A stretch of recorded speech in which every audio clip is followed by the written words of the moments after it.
perspective. The British people aren't fools. We know when we're not being told the full story. We've got to work out how Britain moves forward from this. It's the best country in the world. The establishment had their chance. Now we're here to represent your views. Britain's watching. Britain's watching. Britain's watching. We're proud to be GB News. The People's Channel. Britain's news channel. I'm Jacob Rees-Mogg, the Member of Parliament for North East Somerset and a former government minister. For years, I've walked the corridors of power in both Westminster and the City of London. We need to have the arguments, the discussions on how we make it better. Crop failures, famine, war, suffering on a scale completely unimaginable. We are putting the cart before the horse. As Charles I said at the scaffold, he was the true defender of liberty. Yeah, I've completely derailed the conversation. Join me Monday to Thursday at 8 p.m. on GB News, Britain's news channel. So Jubes and Co, we tackle the issues of the day with real, robust debate. Both sides of the fence, battling it out with me in the middle with my forthright opinions and views. And often really interesting things happen because you start with a position and then by the end of the debate you find actually, well, I might not have thought about that one. What we need in this country is 2 new political parties. You should maybe think about doing a 2024 calendar. I'm Michelle Dewberry and I'm keeping you company right through until 7 o'clock this evening. GB News, the People's Channel, Britain's watching. I'm Mark White. As GB News Home and Security Editor, I cover those key issues that are so important to you. Our authorities, our communities doing all they can to combat violent crime. With the public services under unbearable strain, why are we still failing to control our borders? Defence, the first priority of any government, has been continually hollowed out. Can we trust our politicians to protect the armed forces? Join me, Mark White, on GB News. Monday to Thursday, 9 p.m. till 11 p.m. Join me, Dan Wootton. I'll bring you the sharpest takes and hottest debates. Do you not believe in prisons? I don't believe in prisons. I'm completely stunned. I guarantee you there'll be no spin, no bias, no censorship. I actually was personally quite offended by it. And no reason to go to bed. So I guess they've always been quite woke. That's Dan Wootton tonight on TV, radio and online. Monday to Thursday from 9 p.m. till 11 p.m. on GB News. The People's Channel, Britain's news channel. You've probably seen politicians interviewed 1,000 times, but we do it differently. We find out who they really are, we don't shout, we chat, and hopefully we bring a bit of light, not just heat. Did you know Kate Moss? Apparently. Do you have a pair of jeans or a pair of jeans? No, of course I don't. What would I do with them? My friends are like, oh my God, what's she doing now? Join me every Sunday at 6 for Gloria Meets, only on GB News, the People's Channel, Britain's news channel.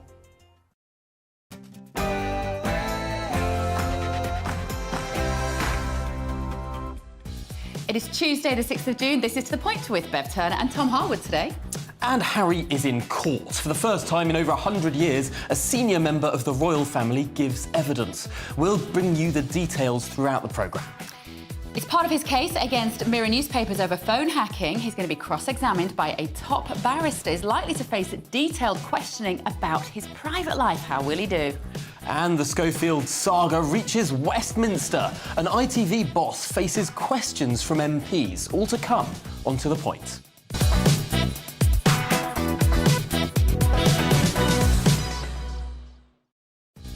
Let us know your thoughts on everything we're discussing today. Email us gbviews@gbnews.com. But first of all, here is your morning's news with Rory Smith.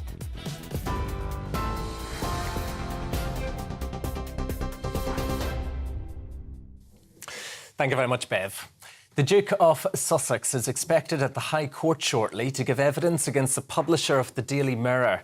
Prince Harry claims around 140 published articles contained information that was gathered using unlawful methods like phone hacking and deception. Mirror Group Newspapers is contesting the claims.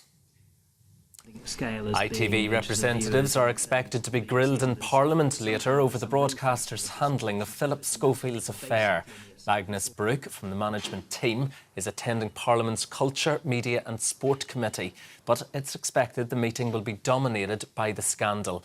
Questions have been raised over how much bosses at the channel knew about the affair.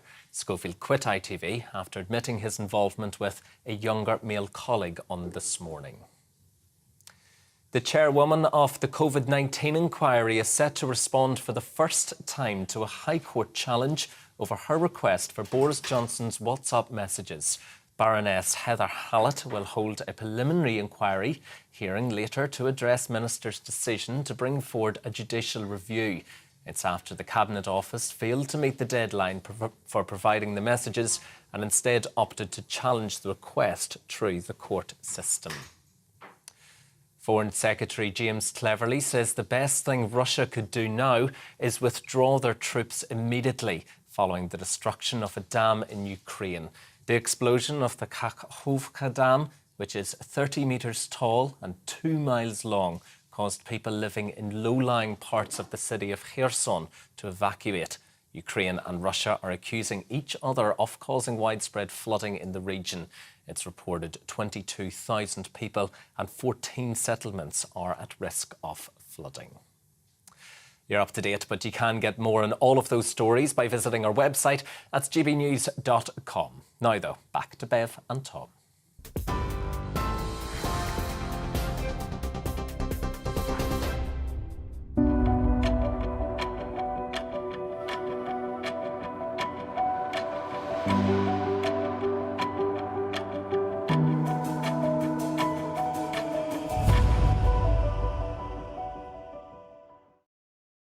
Good morning. Thank you for joining us to our top story. Prince Harry will give evidence in his phone hacking trial against Mirror Group newspapers later this morning.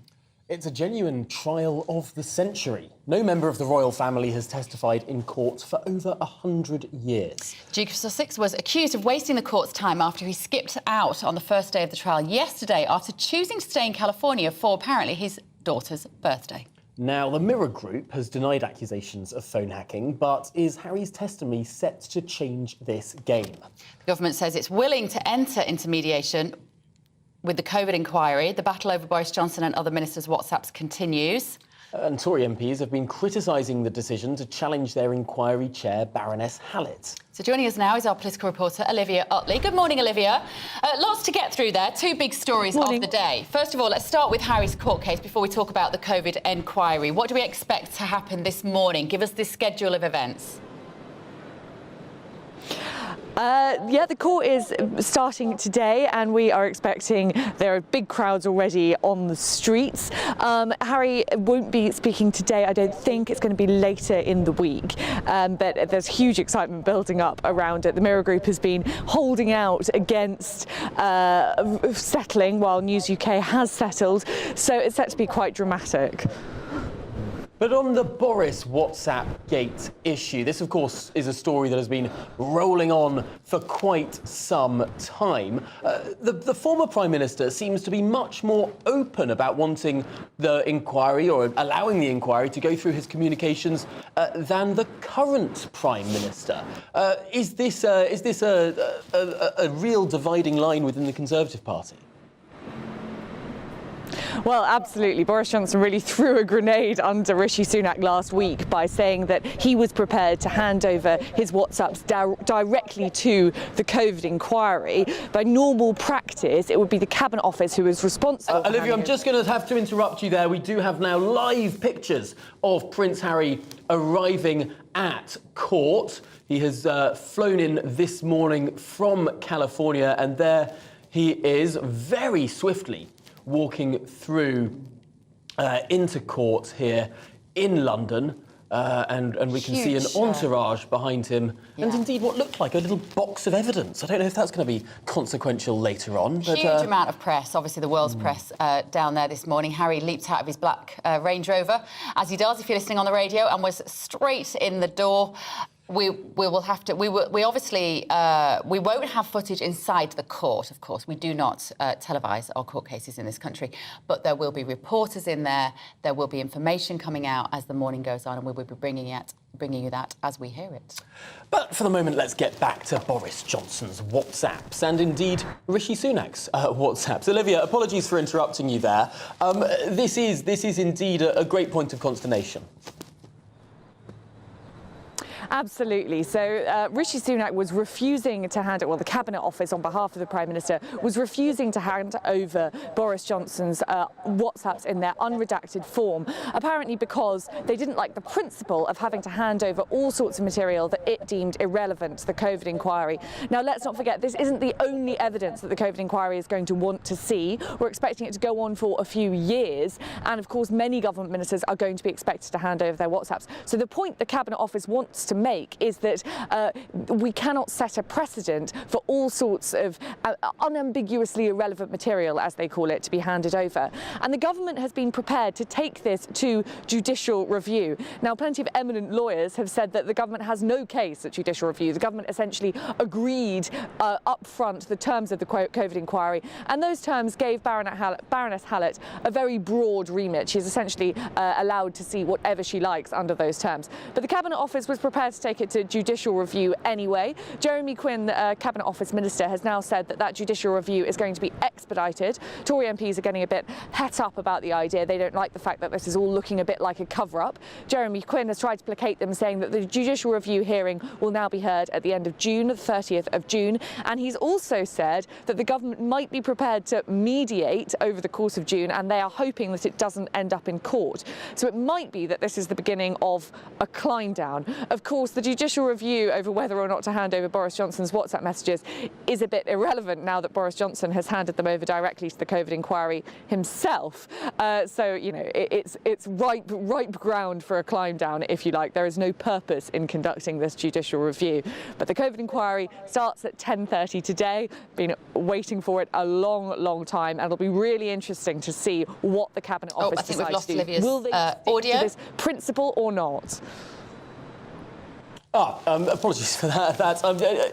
Just finally in this conversation, with regards to not just Boris Johnson's WhatsApps, of course, this judicial review may well affect the WhatsApps of the rest of the Cabinet during COVID as well. Is that potentially what the government is more concerned about?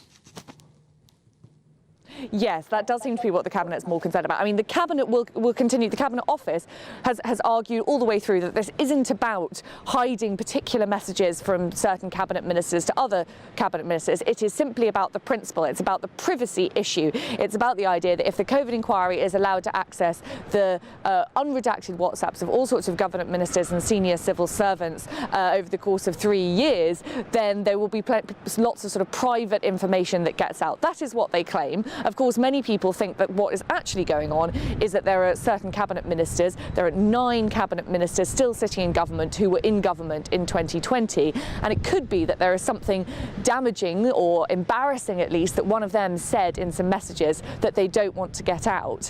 That said, of course, the COVID inquiry is expected to go on for 3 years, so there isn't any imminent danger of any embarrassing material getting into the public eye. So it could be that the Cabinet Office is telling the whole truth, and all they are worried about is the privacy principle. It might be that. Thank you, Olivia Otley, there down at Westminster. 3 years for the COVID inquiry. How horrific. Sweden have done. This is supposed to cost us, starting price, 40 million quid under Baroness Hallett. Although you look at the timescale of other inquiries, and there is a question, if we rush an inquiry, do we really get to the real evidence? I mean, look at how long the Leveson inquiry lasted. Look at how long the Chilcot inquiry lasted.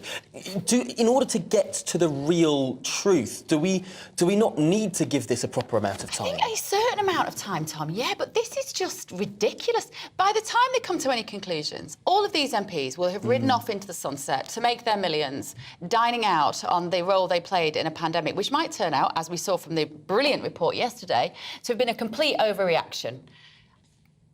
Put you and me in charge of that inquiry. Or indeed, an underreaction. Definitely not an underreaction. I'm just teasing you.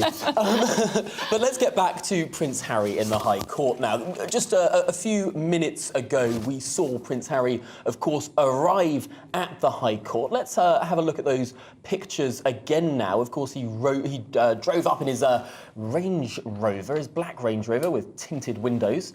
And we're about to see, there he is, he's hopping out the car, and I have to say, walking pretty speedily through into the door of the High Court. The car drove up about as close to that door as it was possible to get. That's the rock star parking spot right there. I mean, look, you can't help but slightly admire his gall, like his gumption, his body language when he got out of that Range Rover, it reminded me of him walking into Westminster Abbey at the coronation.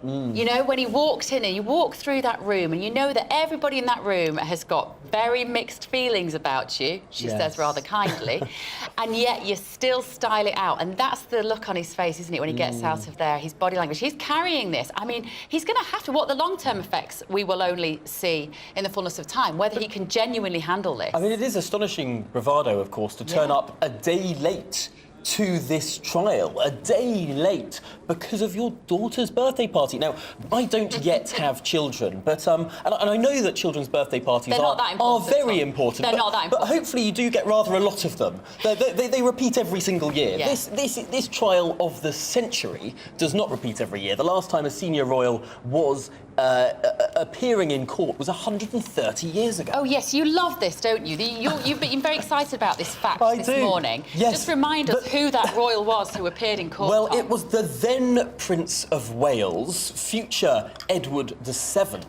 who appeared in court over a libel case known as the Baccarat scandal. And I love how these scandals get such romantic names, but it was all about a card game that was had with several of his friends, and whether or not it included gambling, which was illegal at the time. Which is just brilliant, isn't it? I know. I mean, if you think about it, we're going to fast forward 130 years from now. There will be two people, Tom, like you and I, probably robots, sat here discussing this particular court case today. It is easy to get Harry fatigue, but it is history in the making. It truly is. For him to stand there today on the stand, if he does, as Olivia said, it might be that he ends up on the stand tomorrow. Either way, this court is going to be this court case is going to be absolutely fascinating, because as we were hearing yesterday from one of the lawyers we were discussing, every tabloid story pretty much that the group ran about him will be dissected in such granular detail that it will provide enough information for the newspapers for at least the next 10 years. It's going to make his book Spare look like a coffee table magazine. You know, the stuff that's going to come out of this court case. Because what they will be trying to explain, what Harry will be saying is, there is no way the newspapers could have known this information had they not been listening into my phone. And this isn't just a story about, of course, the ongoing phone hacking scandal, although that is a very important part of it. This is a story with a media angle, but also an interpersonal relationship angle about the relationship between Prince Harry and his brother. At what point did that break down, and just how deep are these divisions within the royal family? Let's get more now from Cameron Walker, our royal reporter, who is there at the High Court for us. Cameron, what are we expecting today? Yeah, well, Tom, as you saw, Prince Harry has just arrived inside the High Court, and you were mentioning there just how confident he appeared in front of the cameras. I was actually inside the court building at the time of Prince Harry's arrival, and even when there wasn't any cameras, he seemed incredibly confident and smiling. He clearly appears ready, at least, to give evidence and indeed be cross-examined in his case against Mirror Group newspapers. A lot of people, lots of commentators are saying that is a big risk for Prince Harry, because this is not an Oprah interview. This is not a friendly promotional interview for his memoir Spare. Mr. Andrew Green, KC, who is tear Prince Harry's case to pieces, essentially. He is going to question Prince Harry's version of events, question Prince Harry's narrative. It's very likely he's going to bring up very personal, perhaps deeply troubling details about Prince Harry's personal life, which has been printed in Mirror Group newspapers articles over the last 20 years or so. The first article that's being tested dates back to 1996, when Prince Harry was still a schoolboy, and goes right up until 2011, clearly into early adulthood. So Prince Harry is expected to take the stand, the witness box, as you said, Tom, 130 years since the last senior royal has done that. Andrew Green, KC, wants a day and a half to question Prince Harry. So he is expected to be giving evidence all day today and perhaps into tomorrow as well. He is accusing Mirror Group newspapers of unlawful information gathering, phone hacking, so-called blagging, as well as the hiring of private investigators to carry out unlawful information gathering, so the journalists can write stories with that information that has been gathered. Because Prince Harry's lawyer yesterday was arguing that Prince Harry stories about him are just too good not to write because they make a lot of money and can sell a lot of newspapers. So the case clearly continues here today. Prince Harry, as we said, has arrived in the High Court in the last few minutes or so. He's expected to start giving evidence at 10:30 today. In London, sounds like it's quite a trial. This will be a lot of pressure on the Prince. However, in parallel, there's something else happening in the United States today, and this is an appeal on Prince Harry's immigration visa to be able to live in California. The Heritage Foundation, a conservative think tank, has brought forward this appeal. On what grounds? Well, the US immigration system and laws, Tom, are incredibly strict. So any admission of illegal drug taking or illegal drug use is a big red flag and can, in a lot of cases, actually bar you from either entering the United States and certainly living there. And what the Heritage Foundation is essentially arguing is how is it that Prince Harry, Duke of Sussex, has made the admission in black and white that he had taken cocaine and cannabis and magic mushrooms during in his memoir Spare, and indeed talked about it during those promotional interviews as well. And they are wondering how, if Prince Harry was truthful on his immigration form when he applied for a US visa in March 2020, how on earth is it that he has been granted a US visa? That is what the Heritage Foundation is arguing. The US Department of Homeland Security is being taken to court by them today, and we'll have to wait and see what happens in that particular case, because the Department of Homeland Security are refusing to answer those questions under a Freedom of Information request. But it could be quite uncomfortable for Prince Harry if they are forced to disclose his visa application publicly. OK, thank you, Cameron. Cameron Walker there down at court. We're joined in the studio by royal expert Haydar Mankou. I love talking to you about this, Rafe, because you are the oracle of all royal knowledge. And do you know what's occurring to me when we're listening to this? What the effects might be on the rest of the royal family? What are the reverberations of this? Give me the worst case scenario, Rafe. Well, the worst-case scenario is really a magnification of what happened with regards to Prince William's dealings with Murdoch and the revelation that he accepted a large settlement from Rupert Murdoch in order to settle his own allegations regarding phone hacking. Now, Rupert Murdoch, that's News International, the news group there, which is different to this news group. But the royals, I think, are on tenterhooks as to wondering what information will be released into the public domain in order to advance the case of Prince Harry. Not just the royal family, of course. Now, Piers Morgan is also, to a degree, in the box because he's strenuously denied any knowledge of phone hacking throughout his tenure as editor of the Daily Mirror from 1995 to 2004. But this is the first time a court will actually be scrutinising those claims.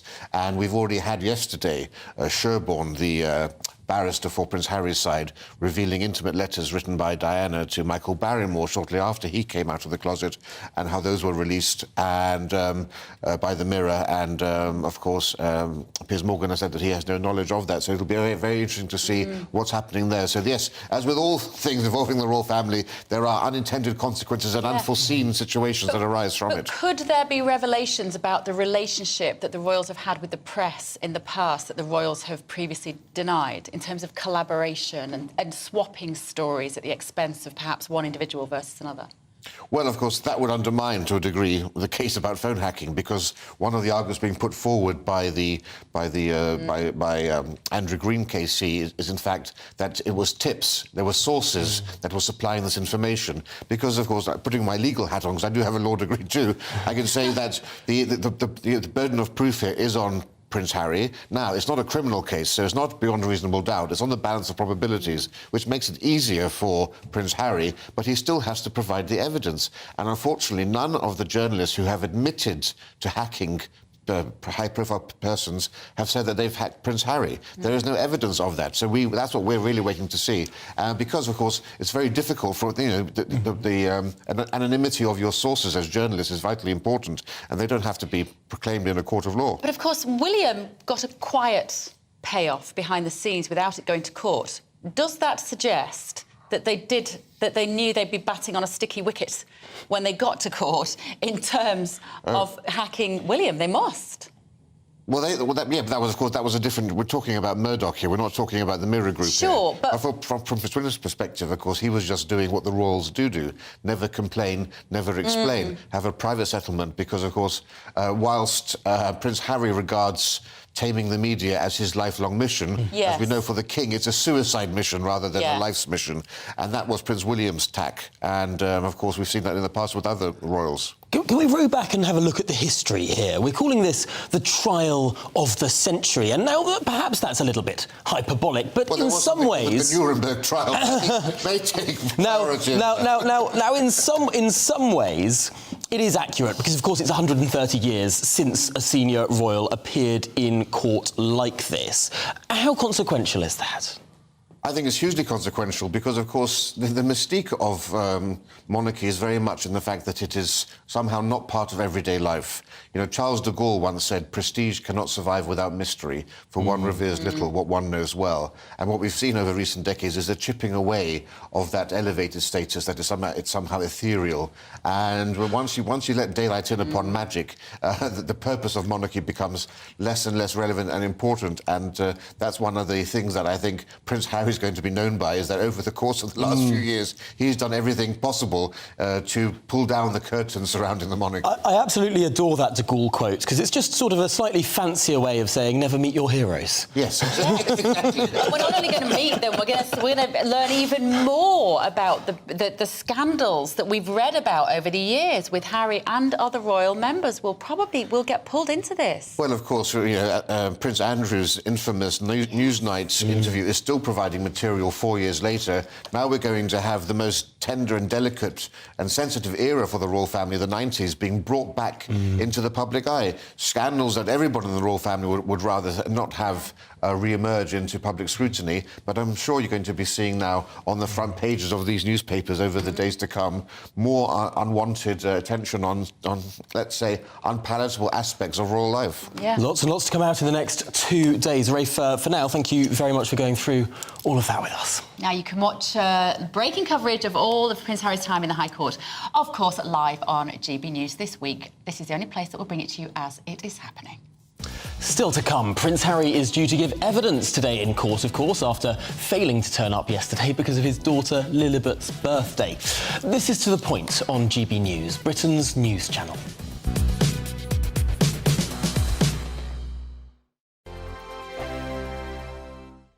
First and foremost, I'm a GB News fan, and I was before I was working here. Just love the fact that we're asking the questions that a lot of establishment media won't ask. With a bit of a twist, we not only want to inform you, but we want to keep you entertained. It's worth the drive because you get in and the team's all ready and waiting, they're itching to go, and it's a proper little family. GB News is the People's Channel. It's the audience that makes the programme sing. We're giving our viewers and our listeners a voice. I see the thousands of your letters, tweets, emails, you name it, coming in. Britain is broken. How on earth did we get into this mess? But more importantly, how do we get out of it? The establishment had their chance. Now we're here to represent you. It's time for something different. It's time for GB News. I'm very patriotic. I believe in Britain. Our best days lie ahead. Britain's watching. Britain's watching. Join us here on GB News. The People's Channel. Britain's news channel. Join me, Patrick Christie's, Monday to Friday, 3 till 6. We tackle the day's news agenda like you've never seen before. It's high tempo, high octane, the most controversial topics, and the best guests. You will not be able to take your eyes and ears off it. I'm not afraid to ask the questions that you really want answered. 3 till 6 p.m, Monday to Friday on GB News, the People's Channel, Britain's news channel. I'm Andrew Doyle. Join me at 7 o'clock every Sunday night for Free Speech Nation, the show where I tackle the week's biggest stories in politics and current affairs with the help of my 2 comedian panellists and a variety of special guests. Free Speech Nation, Sunday nights from 7 on GB News, the People's Channel, Britain's news channel. Every Sunday from 11. Join Michael Portillo. There will be topical discussion, looking at the week before and the week to come. So kick back and relax at 11 a.m. on Sundays on GB News with me, Michael Portillo. GB News, the People's Channel, Britain's news channel. GB News has its own late-night paper preview show, Headliners, where comedians take you through the next day's top news stories. You don't have to bother reading the newspaper, we've got it covered for you. Headliners, every night at 11 p.m. and repeated every morning at 5 a.m. We won't send you to sleep like some of the other paper review shows out there. GB News, the People's Channel, Britain's news channel. Join me, Camilla Tominey, on Sunday mornings from 9:30, taking the politicians to task and breaking out of SW1 to see how their decisions are affecting you across the UK. Bursting the Westminster bubble every Sunday morning, only on GB News, the People's Channel. Britain's watching. Monday to Thursday nights on GB News. At 6, it's Dubes & Co. 7 o'clock, Farage. At 8, join Jacob Rees-Mogg. And at 9, Dan Wootton Tonight, followed by Headliners. On TV, radio and online. This is GB News.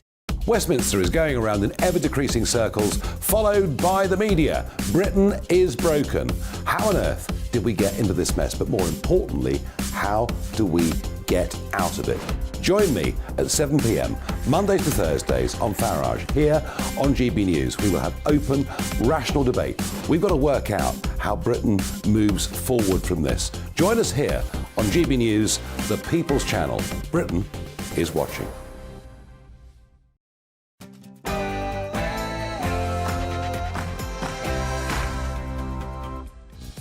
It's Tuesday, the 6th of June. This is To The Point with Tom Harwood and Bev Turner.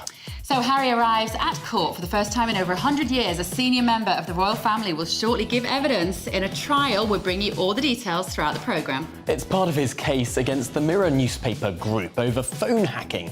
He'll be cross-examined by a top barrister and is likely to face detailed questioning about his own private life. Has he got any left?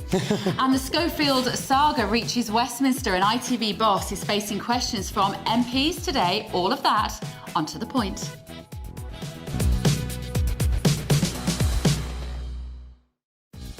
And of course, let us know your thoughts throughout the programme on all of these talking points. gbviews@gbnews.com is the address to email. But first, here's your morning news with Rory Smith.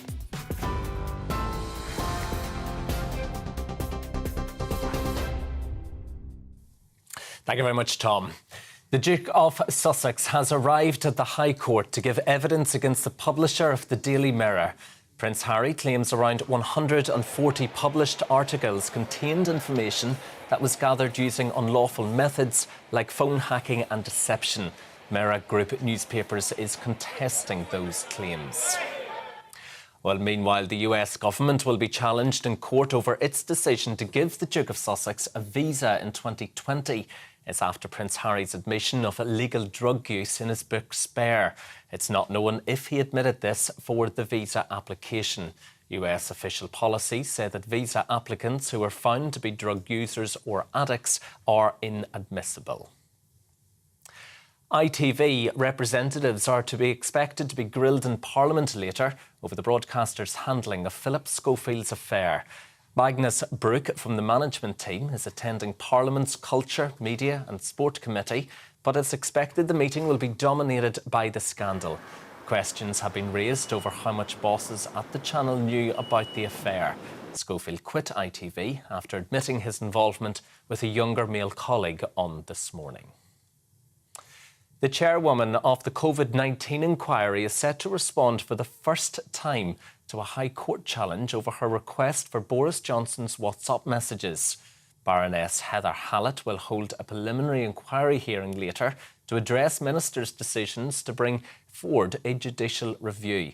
It's after the Cabinet Office failed to meet the deadline for providing the messages and instead opted to challenge the request through the court system.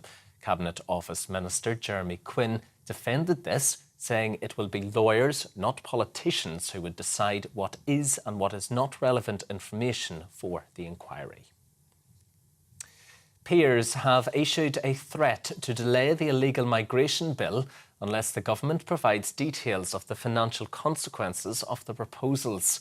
Home Office Minister Lord Murray of Blidworth faced criticism from peers who demanded an economic impact assessment, to which he responded by assuring that it would be released at a later date.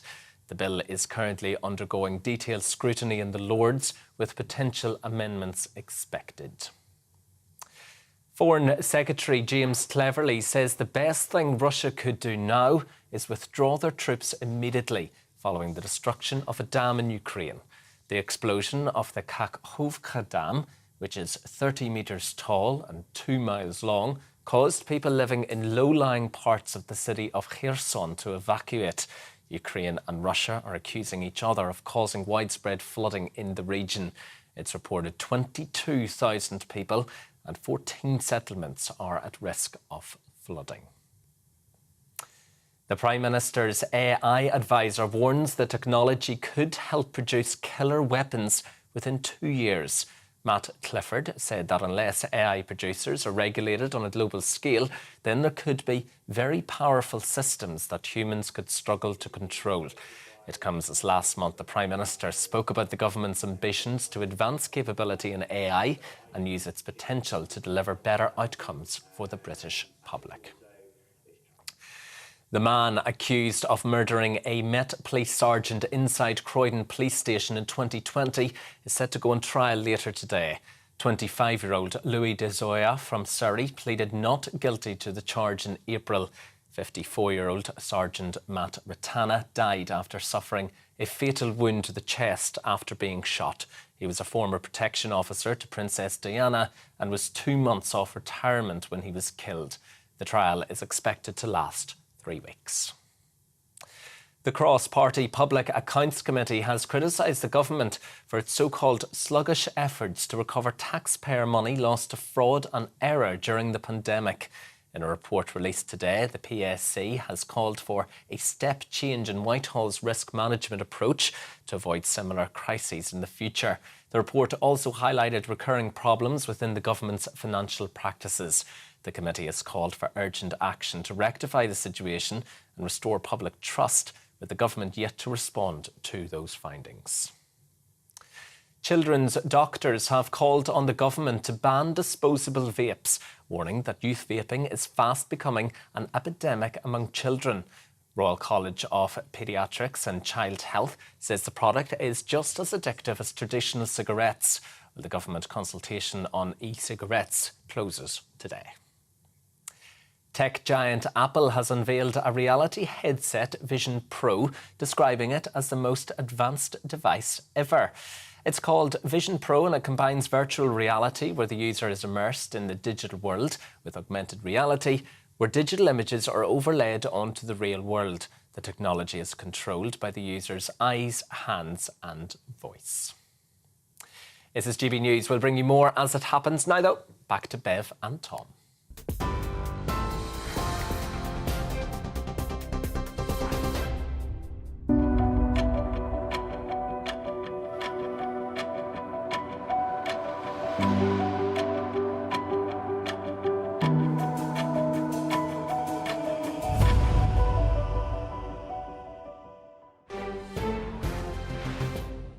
So, to our top story this morning, Prince Harry has arrived in London to give his evidence against the Mirror Group in the latest phone hacking trial. The Duke of Sussex is due to testify before the court any moment now. Go on, Tom. Well, let's go to our royal correspondent, Cameron Walker, who is down at the High Court this morning, where just some moments ago we saw the Prince walk in what I must say was a pretty brisk fashion. Cameron, what is the Prince bracing himself for today? Well, Prince Harry is having his day in court, and he will be cross-examined by the barrister who is representing Mirror Group newspapers. Prince Harry is accusing the newspaper group of unlawful information gathering, phone hacking, so-called blagging, and the use of private investigators to gain unlawful information in order for their journalists to write stories about Prince Harry, which by extension gives them the ability to sell papers. That's what Prince Harry's lawyer David Sherborne was arguing yesterday. But it's the cross-examination of Prince Harry today that's going to be particularly interesting. Andrew Green Casey, who's representing Mirror Group newspapers, he wants a day and a half to question Prince Harry. This is not going to be an Oprah interview. This is not going to be a special, friendly promotional interview for his memoir Spare. everything Prince Harry says is going to be heavily scrutinised, and the barrister is expected to grill him on specifics. And the question is, what is Prince Harry going to do in order to handle that? It could also potentially be slightly uncomfortable for members of the royal family, because if you remember a few months ago, during the separate case of News Group newspapers versus Prince Harry, a court document in that actually revealed that Prince William, Prince Harry's brother, received a substantial payout from News Group newspapers, something which perhaps Prince William and the royal family would have preferred to remain private. So there's lots of questions still to answer, perhaps, for Prince Harry and indeed his personal life, but it is going to be deeply uncomfortable because a lot of these articles which have been written, which are being tested in this case, 33 to be precise, date from 1996 all the way up to 2011, and it contains details such as the breakdown in the relationship between Prince Harry and his ex-girlfriend Chelsea Davy, an argument that Prince Harry and Prince William had in 2003, and even talks about some of what Princess Diana went through when she was still alive. And all these personal details are going to be brought up again, and perhaps the barrister Andrew Green KC could also mention details which Prince Harry has mentioned in his memoir Spare as well. So Prince Harry is expected to start giving evidence at 10:30 a.m. today. The world's media are outside waiting to hear what he says, as well as a few members of the public who are queuing up outside the courtroom just a few hours before Prince Harry arrived here. OK, thank you, Cameron. We've got Rafe Haydel-Mankou in the studio with us as well.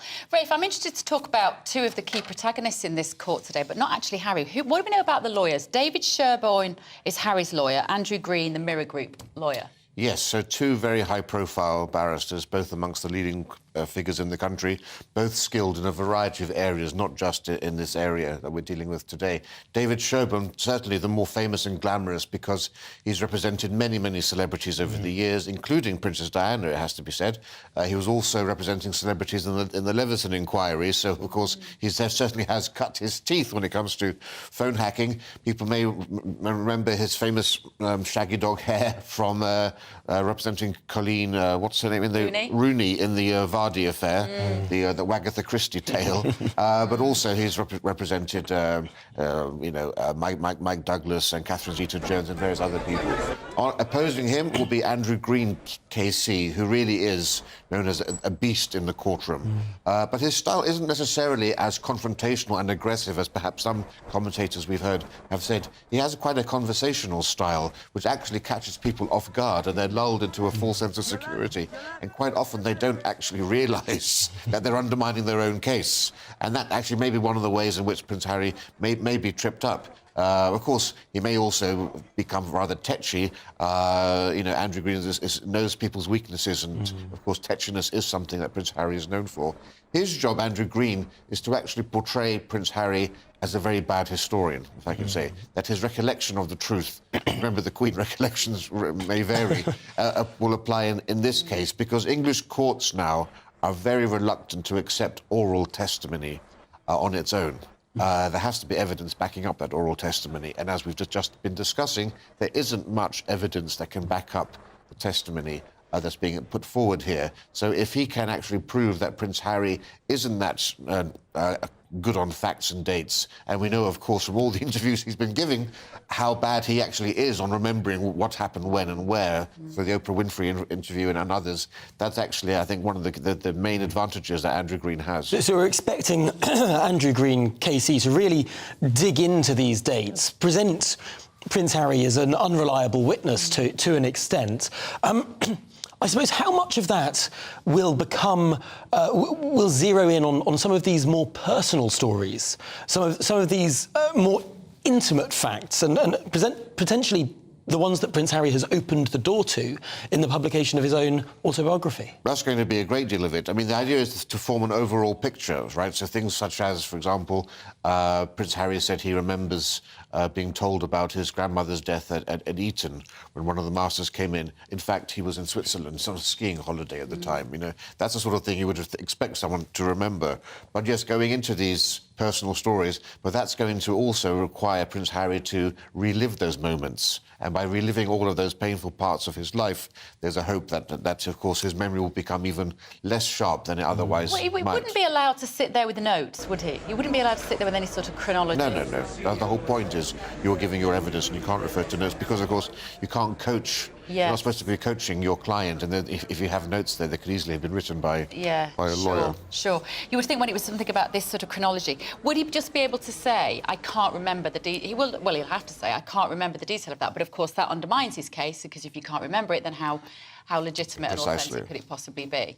It's going to be interesting. It is, but there's also something very interesting going on the other side of the Atlantic in parallel. And this is this case brought by the conservative think tank, the Heritage Foundation, about Prince Harry's immigration status to the US. What are the details? That's right. So a doubly big day by pure coincidence on both sides of the Atlantic.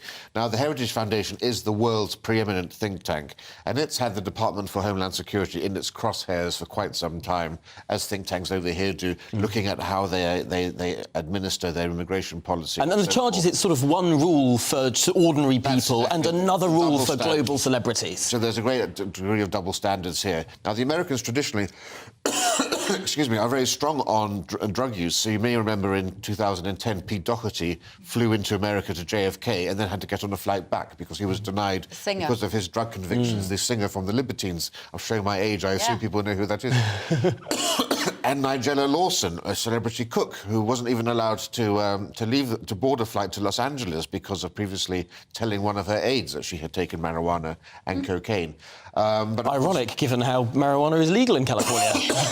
Now it is. I don't think. I'm not sure it wasn't that. No. If it was or not. And so very much the same thing. Why? Well, if it applied to those two, why hasn't it applied to? Why hasn't it applied here? So I'm not sure whether this will actually lead to Prince Harry being banned from going to America. Nigella Lawson, it took a long time, but she was able to secure it. But again, it could point to potential untruthfulness from the prince if this reveals documents, if this results in his visa application being published. We will know if he declared whether or not he took drugs on that form, and if he used that form to say, no, I've never taken illegal drugs, that's yet another lie from Prince Harry. That's right. So there are two questions on the immigration form. Have you been a drug abuser, one? And two, have you knowingly violated substance abuse laws and regulations? Now, the question is, did the Department of Homeland Security know that he'd taken drugs and then agreed, or did he lie on that form? Now, I don't think that things will come into the public eye in time for the resolution of this particular case. If they do, then yes, that will be another smoking gun. Let me get you to give your expertise to some of our viewers' questions, Rafe, while you're here. I think this is just a technicality, but Stephen Bracknell says if Harry failed to turn up at court, as in yesterday, normally that means you've lost your case due to a failure to show. Why is this different? This is different because today was actually his day in court. Yesterday he was advised, the lawyers and he were told that they must appear in case the opening statements finished early and there was spare time, because court time is very expensive and it takes a lot of time to organise these things. So they were told to arrive. Prince Harry, obviously, his day in court means something different to everybody else. And the excuse that was given by Sherborne that, he's not like other people giving evidence, It's like, under the law, everyone is equal. I don't care how grand you are. Everyone is equal. It almost reminded me of at the coronation when Prince Harry delayed so long in accepting the invitation because of security concerns. Meanwhile, the President of France, First Lady of the United States, had no issue at all with accepting the invitation. I don't know why he thinks he deserves special treatment on all of this. But yes, it doesn't put you in a good position with the judge, though, it has to be said. Now, Patrick in Birmingham has written to say that Prince Harry seems to have a very naive view of his own mother's relationship with the press. I suppose this is a very important point in this trial. It was the case that stories were leaked to the press. There was a relationship between, for example, Piers Morgan and Princess Diana. Do you think that Prince Harry perhaps was too insulated from some of the sausage-making process of the tabloid press in the late 90s? Well, too insulated maybe. Also maybe the blind love of a son for their mother, not able to face up to the reality, was that she was an extremely astute and an extremely skilled PR manipulator. You know, we know full well that she regarded her job as to basically counter the palace, and she was far more effective in her press campaign than the then Prince of Wales was. We know that full well. And as you said, she had a relationship with Piers Morgan, and also, well, I mean, Piers Morgan also used to go drinking with Mark Boland, who was then the advisor to the Prince of Wales too, and was very well plugged in there. So she certainly knew what she was doing, and it was very interesting to contrast, for example, her image in the 80s and 90s with that of the Princess Royal. The Princess Royal, of course, the hardest working royal in the royal family, got very little coverage in the paper, whereas Diana had actually a very limited number of public engagements compared to the free time that she had, and yet it appeared as if she was the hardest working royal. Elisa has got in touch, gbnews@gbnews.com, and she says, I'm fully behind Prince Harry. I've had personal experience of media lies and he deserves his day in court. I'd love to see the media's intrusiveness reined in. That's an interesting message for me in terms of the public perception of Prince Harry and whether, if he wins this case and if it is found that he was a victim of phone hacking and illegal means of ascertaining information, would that change his image in the public eye? I think, well, the large segment of it won't change his image, but there'll be a lot of sympathy towards him. And I think, again, this is a generational issue as well. Amongst the young of this country, they're actually much more on side here, saying, yes, go and take them. Whereas the older generation are saying, let sleeping dogs lie. Really, it's been so long. What are you really hoping to achieve here? Yeah. We know that the phone hacking era is over. Yeah. You don't even have the technology now to do it. The loophole that was being used and exploited has been sealed up. Yeah, OK, great. Thanks, Rafe.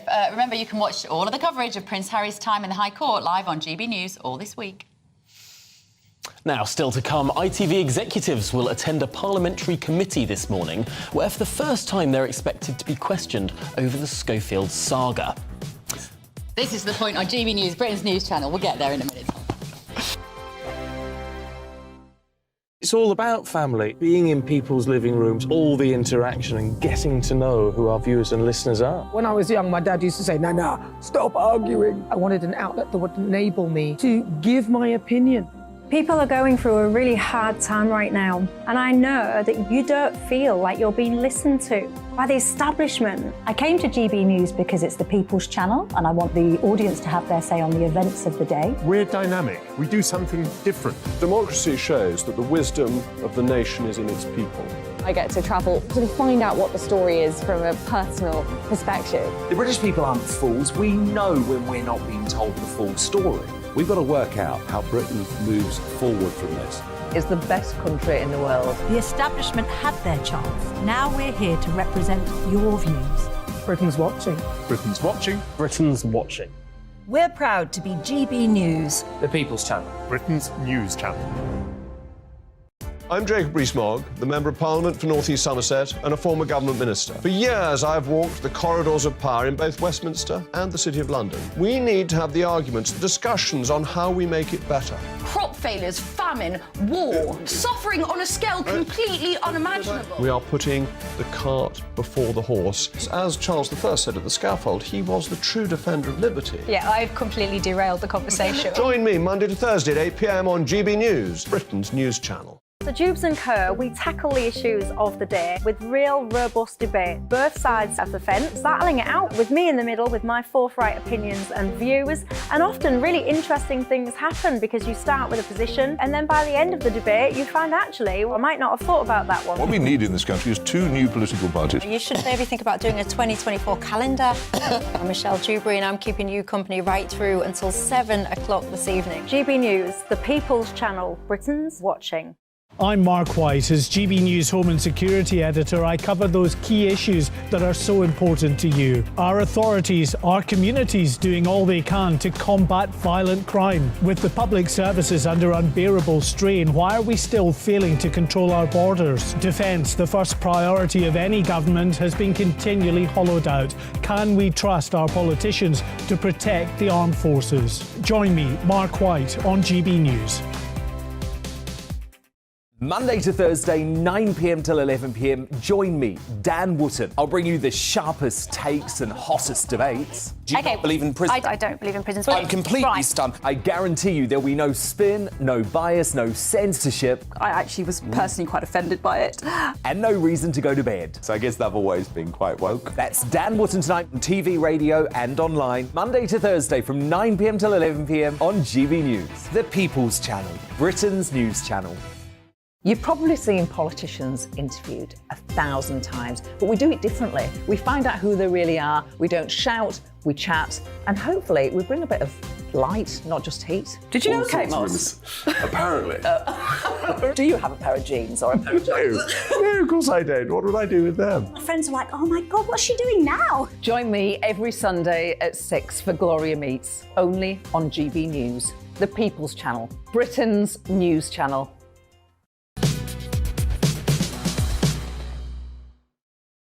Good morning, it's 10:23. You're with To The Point on GB News with me, Bev Turner, and Tom Harwood today.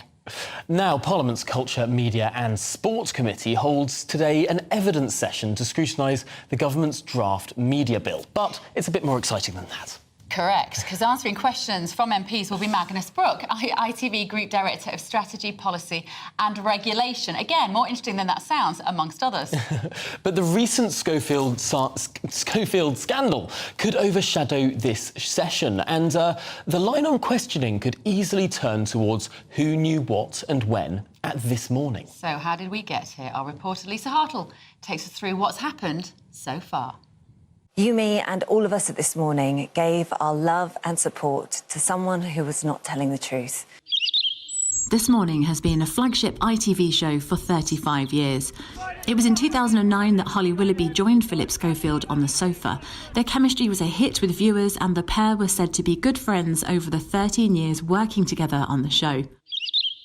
On the 17th of April, ITV announced Holly was absent with shingles as Philip returned to work after time off during his brother's trial for child sex offences. On the 10th of May, rumours circulate that the pair are barely speaking amidst a rift. 15th of May, the pair appear together on the show after Philip tells a reporter Holly is his rock. After more than 20 years on the show, Philip Schofield announces he's stepping down from This Morning with immediate effect. 21st of May, Alison Hammond and Dermot O'Leary are announced as the presenters for Monday's show, whilst Holly takes early half-term leave. Now, we can't start today's show without paying tribute to the man who spent the last 2 decades sitting on the This Morning sofa, Philip Schofield. Philip releases a statement admitting an affair with a much younger man and announces he's stepping down from ITV. He's also dropped by his agent. In a statement, ITV say it investigated rumours of a relationship between Schofield and a younger man, but say no evidence was found. Whilst Holly posts on Instagram describing how hurt she is that Phil lied to her when she asked him if the reports were true. Dr. Ranj Singh, a former guest presenter on the show, posts on Twitter that he took concerns of a toxic culture to ITV bosses years ago. ITV say an independent investigation found no evidence of bullying or harassment. Philip posts on Instagram saying it's the same handful of people with a grudge against me or the show that shouts the loudest, and said thousands of people who had appeared or worked on the show would attest the show is a good place to work. GB News presenter and former This Morning host Eamon Holmes, in an interview with Dan Wootton, accused the broadcaster of a cover-up. It's a delusion, it's an illusion, the whole thing is... But isn't it a cover-up? Yes, it's a total cover-up. It's a total cover-up. And Wednesday, 31st of May, ITV appoints a barrister to carry out an external investigation into the facts. Friday the 2nd of June, Philip gave an interview to the BBC saying he was deeply sorry for lying. Monday, the 5th of June, Holly Willoughby returned to This Morning sofa, joined by Josie Gibson. ITV bosses are expecting questions on the handling of Schofield's departure when they appear before the DCMS committee today. Lisa Hartle, GB News, London. So we're going to go now live to Westminster, where Parliament's Culture, Media and Sport Committee is holding an evidence session to scrutinise the government's draft media bill. Thank you very much, Simon. Thank you, Chair. Good morning. If we could talk about the shift from proportion-based quotas to absolute ones to start with, if that's all right. How will that change the way you fulfil your public service remit? Mitchell, I'll come to you first, if that's all right. Thank you. I mean, I think from So the first point, just to pick up Magda's earlier comment, Channel 5 still has quite a significant linear audience. Channel 5 is a destination for factual television, for...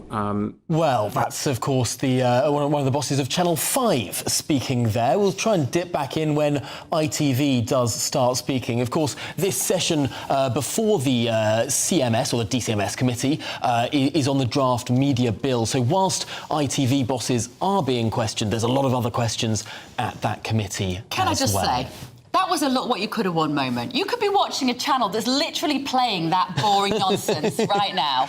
Or you could be with us. And we'll put out all the best the media and bill, you don't have to the watch media it. bill will reform decades-old laws to turbocharge the growth. It's talking about quotas for British content. I mean, it's talking about what television should be mandated from the government. It's really, really interesting. I might be pulling a leg here. Anyway, stay with us, because we're actually much more interesting than that, which admittedly is a very low bar. Right, let's switch tack quickly now. Move on to Harry in court today. Joining us back in the studio, Rafe Haydar-Manku. Would you rather be sat on that select committee, Rafe, or sat here with us? Where else would I want to be? Thank you very much. Correct answer. Right, just remind people who might be tuning in this morning, what is happening with Harry in court today? So, after his no-show yesterday, today is finally the day in court that the Duke of Sussex has been desperately seeking. He'll be presenting his case, his evidence, but he's going to be interrogated and cross-examined on the veracity of the facts that he is putting forward by a very seasoned barrister, Andrew Green-Casey, who is representing the Mirror Group. Prince Harry is seeking damages for the Mirror Group allegedly phone hacking and obtaining information via other illegal means. For those damages, what will he have to prove? What will they be paying him for, in the most simple terms, for us laymen? Well, they'll need to prove that... Well, on Prince Harry's side. Yeah, because, of course, in a normal case like this, you might have kind of loss of earnings. If you're taking somebody to court to say that they've written something defamatory about you, you might have lost work for it. That's not going to be the case in Harry. So what's he going to claim the money for? Emotional trauma? For intrusion of privacy, for violation of his privacy. And, of course, but the problem is there is no evidence so far that we've seen presented that actually any of those journalists who have previously admitted to phone hacking have actually hacked Prince Harry.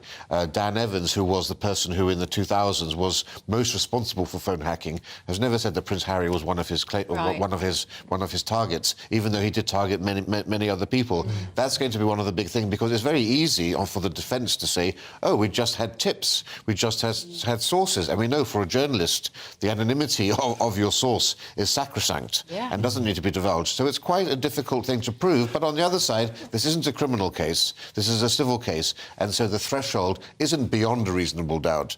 It's just on the balance of probabilities. And this is a case just for the judge to decide. There's no jury in this system. Right. Now, if this was taking place in the United States, we might get video of the testimony. We might get video of the cross-examination, and that would be a box office moment. Sadly, we're not going to see that from Prince Harry over the next 2 days. But what is written up and the transcripts of this exchange could be incredibly consequential. Yes, I'm sure if you're watching Korean or Japanese TV, they'll have those cartoons they usually do for royal cases. You see these sort of South Park figures reenacting what you see. But we don't have that. Of course, we remember with O.J. Simpson how riveting the court case was. Oh, yeah. If the glove don't fit, you must And the acquit. Gwyneth Paltrow one quite recently. Absolutely. So we don't have that. We'll just have... Such a shame. We really should. I think it's about time, actually, that we were able to have that. No. Can you imagine Harry showboating if it was being transmitted to the world? Or could you imagine him breaking down in front of, for the first time, an interviewer who's not on his side? Well, for the first time, facing actually genuine, hard questions about timelines, about personal life. You want to see him break down? I don't want to see him break down. I want to see him tell the truth. Well, yeah, it'd be good to see him challenged, wouldn't it? After all the softballs he's been getting. Yes, it would. But that would only be satisfying for our own sort of prurient need, wouldn't it? It wouldn't necessarily lead to justice, which is what I quite like our courts to do. Of course, the public are allowed into the courtroom, and so this is simply an evolution of the times. We now do have cameras in courtrooms when it comes to sentencing, for example. Now, the camera is only situated and facing the judge, not on anyone else who's taking part. But I'm sure at some point in our lives, or maybe in your lifetime, we will see cameras in the courtroom. Oh, yeah, what am I saying? That's terribly rude of it. Your can be plural, it's OK. If it was was up to Tom, every court case would be done via virtual reality headsets, wouldn't it? Not ones would exist in the real world. That would speed up the backlog. Anyway, moving on. Right, still to come, the Prime Minister's AI Talk of the Devil task force advisor has warned world leaders that we may have just 2 years left to tame artificial intelligence before computers come out of control and kill us all. Would you be happy about that? I would not be happy about that, but I think I am happy that we're having this conversation today about the genuine risks and opportunities of AI. But all of that to come after your morning news.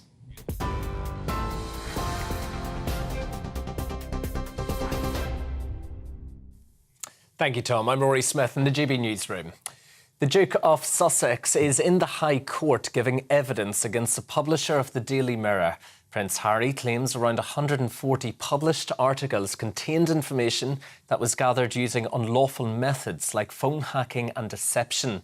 Mirror Group Newspapers is contesting those claims. ITV representatives are currently being grilled in Parliament over the broadcaster's handling of Philip Schofield's affair. Magnus Brook from the management team is attending Parliament's Culture, Media and Sport Committee. Questions have been raised over how much bosses at the channel knew about his affair with a younger male colleague. The COVID-19 inquiry chairwoman is to speak publicly for the first time over challenges against her request for Boris Johnson's WhatsApp messages. Baroness Heather Hallett is holding a hearing after the government failed to meet the deadline for providing the messages.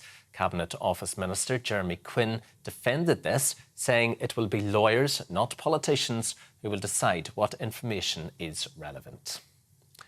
Foreign Secretary James Cleverly says the best thing Russia could do now is withdraw their troops immediately following the destruction of a dam in Ukraine.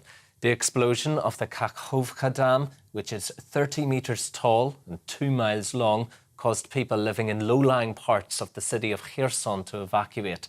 Ukraine and Russia are accusing each other of causing widespread flooding in the region. It's reported 22,000 people and 14 settlements are at risk of flooding. That's you up to date, but you can get more on all of those stories by visiting our website. That is gbnews.com.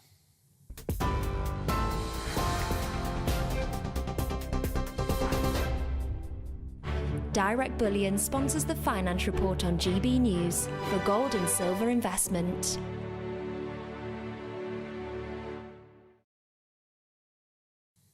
All right, let's take a wee look at today's markets. The pound, that'll buy you $1.2413 and €1.1602. The price of gold, that's sitting at £1,580 and 45 pence per ounce.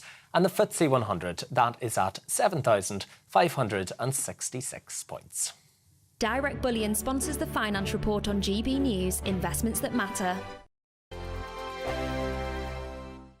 First and foremost, I am a GB News fan, and I was before I was working here. Just love the fact that we're asking the questions that a lot of establishment media won't ask. With a bit of a twist, we not only want to inform you, but we want to keep you entertained. It's worth the drive because you get in and the team's all ready and waiting, they're itching to go, and it's a proper little family. GB News is the People's Channel. It's the audience that makes the programme sing. We're giving our viewers and our listeners a voice. I see the thousands of your letters, tweets, emails, you name it, coming in. Britain is broken.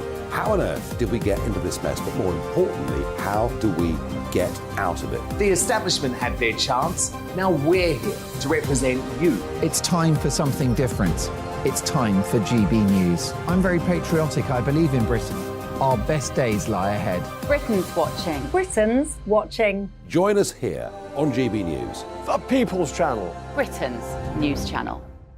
Join me, Patrick Christie's, Monday to Friday, 3 till 6. We tackle the day's news agenda like you've never seen before. It's high tempo, high octane, the most controversial topics, and the best guests. You will not be able to take your eyes and ears off it. I'm not afraid to ask the questions that you really want answered. 3 till 6 p.m, Monday to Friday on GB News, the People's Channel, Britain's news channel.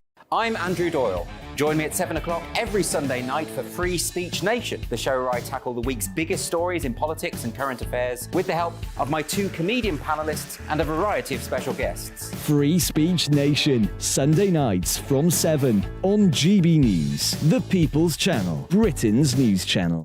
Every Sunday from 11. Join Michael Portillo. There will be topical discussion, looking at the week before and the week to come. So kick back and relax at 11 a.m. on Sundays on GB News with me, Michael Portillo. GB News, the People's Channel, Britain's news channel.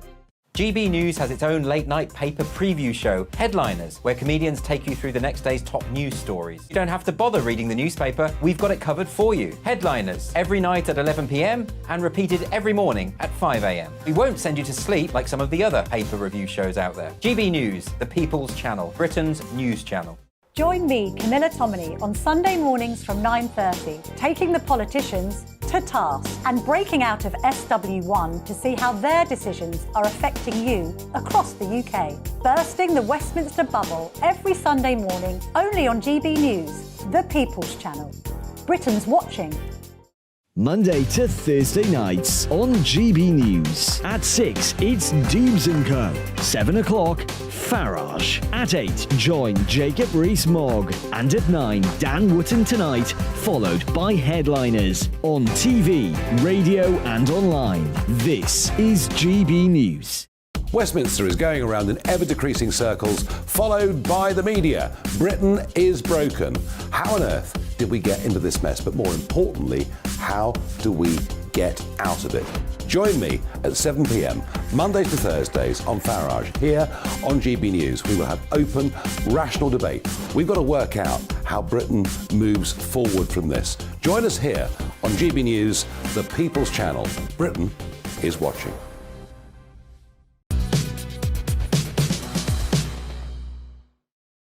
Good morning, it's 10:39. This is To The Point on GB News with Bev Turner and Tom Harwood today.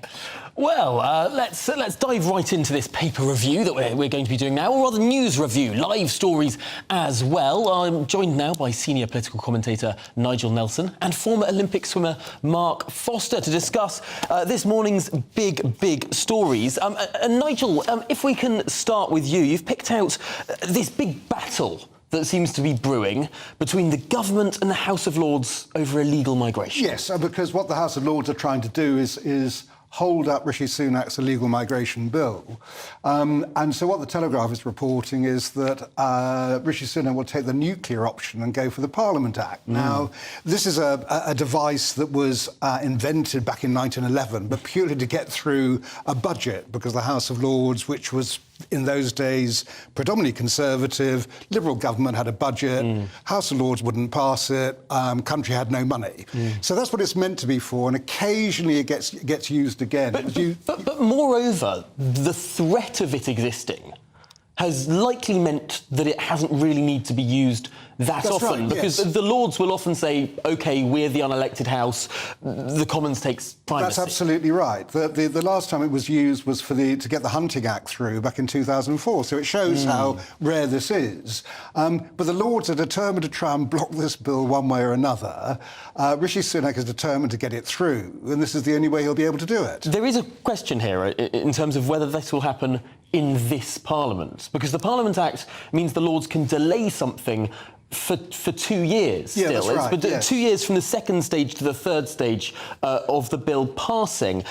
That would take us beyond the next election. Yes, it would. But I think that the likelihood is this will be used earlier than that, because really all the Lords can actually do, there'll be a ping-pong between the two houses, but really the danger is the Lords try and veto it, try and find a mechanism to veto it. That's when the Parliament Act comes into play. Mark, we talk about this migration, and particularly illegal migration, a lot. It's in the public consciousness repeatedly across the front pages of the paper and on the media. Do you think the public care about it as much as the media seem to do in terms of the issue of illegal migrants coming over, and will it affect the way people will vote? I think that was one of the big things that parties play on, is that the immigration thing and illegal immigration. Yes, I think it's a big issue.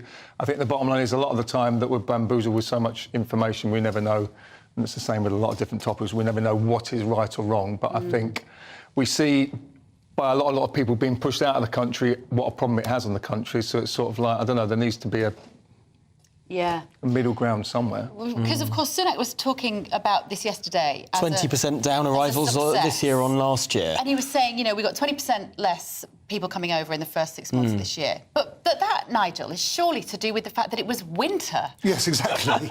I mean, in fairness, he's comparing like with like. So it's 20% down on the same period last year. But then the summer so far has not been very summery, and it's not a great time to go crossing the channel in a rubber dinghy that's no better than a kid's paddling pool. Even Mark Foster wouldn't do that, and he's a world champion record-holding swimmer. Well, you know what, I'd just get out of my depth and I'd be in trouble. 20 seconds You in. only did 50 metres and then you gave up. Well, to use a terrible segue, talking about being in trouble, there's a stark warning on the front page of the Times today about the threat from AI. Mark, what's this about? It's to do with Max Clifford, who is part of the UK's government task force on AI. Just to be clear, not the Max Clifford that we might all know as... Matt Clifford. Okay, my Essex accent might have sounded like a Max, but it was a Matt. He's basically saying that the dangers of AI moving forward in terms of it becomes that clever, that it'll be more clever than a human being, and the problem is that it can make up recipes for bioweapons and also launch large-scale cyber attacks. I suppose the thing is, ultimately, it's not about the threat from technology, it's the threat from the person that has the control of that technology. And also looking at, obviously, because it does some good things like curing diseases, the economy more productive, etc., etc. But, I mean, the economy more productive with AI, my big problem with that is, love it or hate it, social media, phones, all the rest of it. I think the thing is we're making human beings more and more less dormant, ultimately, long-term anyway. Aren't we? You love this, Tom. No, I think that there's an amazing opportunity from AI in the sense that humans today are more dormant than when we had to break our backs working in fields and live sort of through subsistence agriculture. And we're more miserable. But we have more time to pursue art and culture and life. Come on, and perhaps taking the menial tasks out of life and giving that to the robots means that humans can experience life more. That is literally out of the Matt Hancock playbook. Do you know that? When he's been talking about, when he was digital minister, that sort of libidinous that you just demonstrated about tech is what terrifies the likes of me. I thought it was Matt Hancock talking there. Because we've got to find jobs for people, Nigel. Exactly. They're not going to sit around colouring in like if they don't have jobs, they don't have money, how are they going to live this ideal lifestyle? Well, this is precisely the same discussion that happened, you know, back when 70% of the country worked in agriculture and we mechanised agriculture. Where on earth would these jobs come from? Well, people started inventing things and pursuing arts and culture, and we work in television. This was not a job that existed. Indeed, most jobs in journalism didn't exist. Indeed, most jobs that we could possibly think of today did not exist 50 years ago. The danger, Tom, is what happens if these robots can start thinking for themselves? This is the crucial point. This is where people are concerned. Because if we drill down to what humans are and the neurons in our brain, at a very base level, this is electrical signals from cell to cell. How is that particularly different from an algorithm, a machine? Could a machine become conscious? Could it have its own wants and desires, and therefore could it then push humans out of the equation? That's one of the concerns that's being raised here. I did a little question on Twitter, actually, a little while ago, saying, what jobs do you think will resist the AI, the march of AI? What will we be able to do? And it's actually quite hard to come up with jobs, but it is things like athletes, you know, singer. The machines ultimately could become the athletes, but then But where I do they think go? we'll still always want to see the human body in action, don't you? I think we'll always want to see the potential. Formula One's for quite humanity. exciting. Otherwise, it's like watching a computer game. And I don't People do watch computer games by the millions. Esports is a huge thing that is growing and growing. But in terms of the military, in terms of AI, this is the problem, isn't it? Like Mark said, if they can come up with bioweapons by themselves, I mean, 2 years.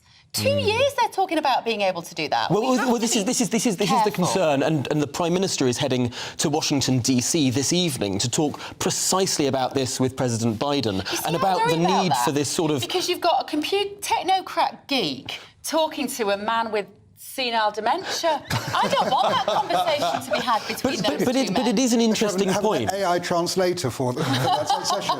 It does sound like a long term. I know that's one of my favourite films, but Terminator. It's kind of like it's on. I mean, it's a bit far fetched out there, but it's that kind of stuff. Well, I mean, there's something called the Turing test in computers and AI, which is can a computer convince you that it's a person? We're already past that point. ChatGPT can give you a realistic conversation. You wouldn't know if you're talking to a person or a computer.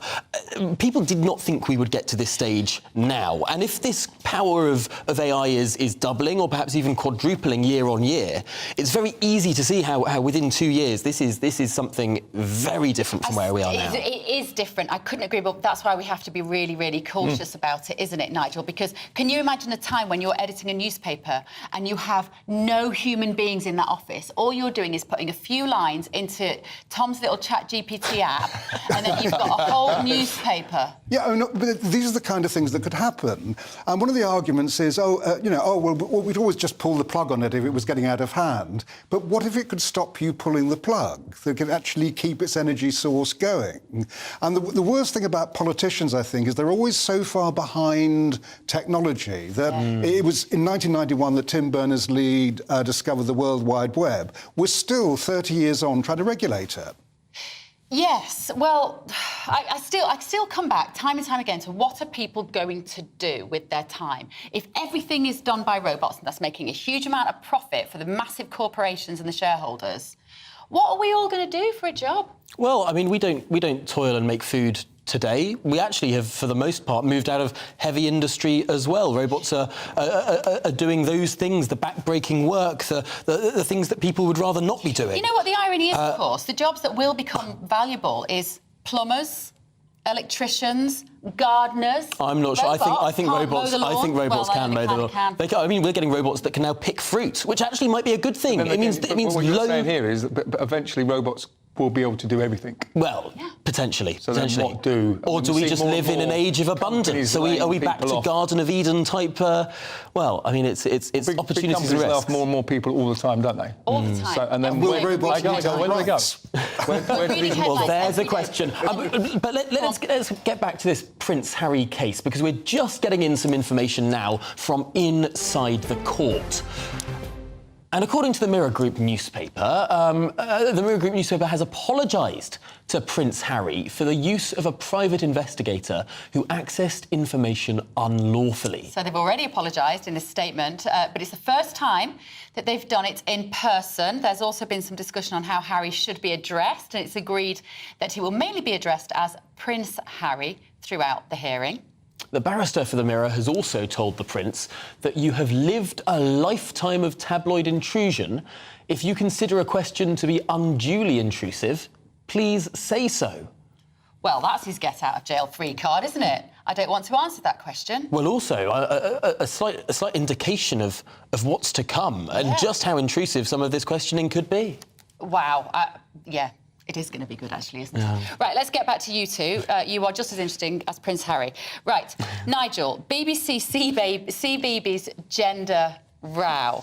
So this is a TV programme that went out on CBeebies kids TV channel, and it said that fish can swap gender, and it's caused outcry from people on social media saying this is trans indoctrination of children. What's your take on it? Well, I mean, I think that this is a row that really is confected. What the show was actually doing was to use Finding Nemo, the clownfish, which all children would know, and this has the ability to change sex. Some of the wording in the programme was slightly off, where they confuse sex and gender along the way.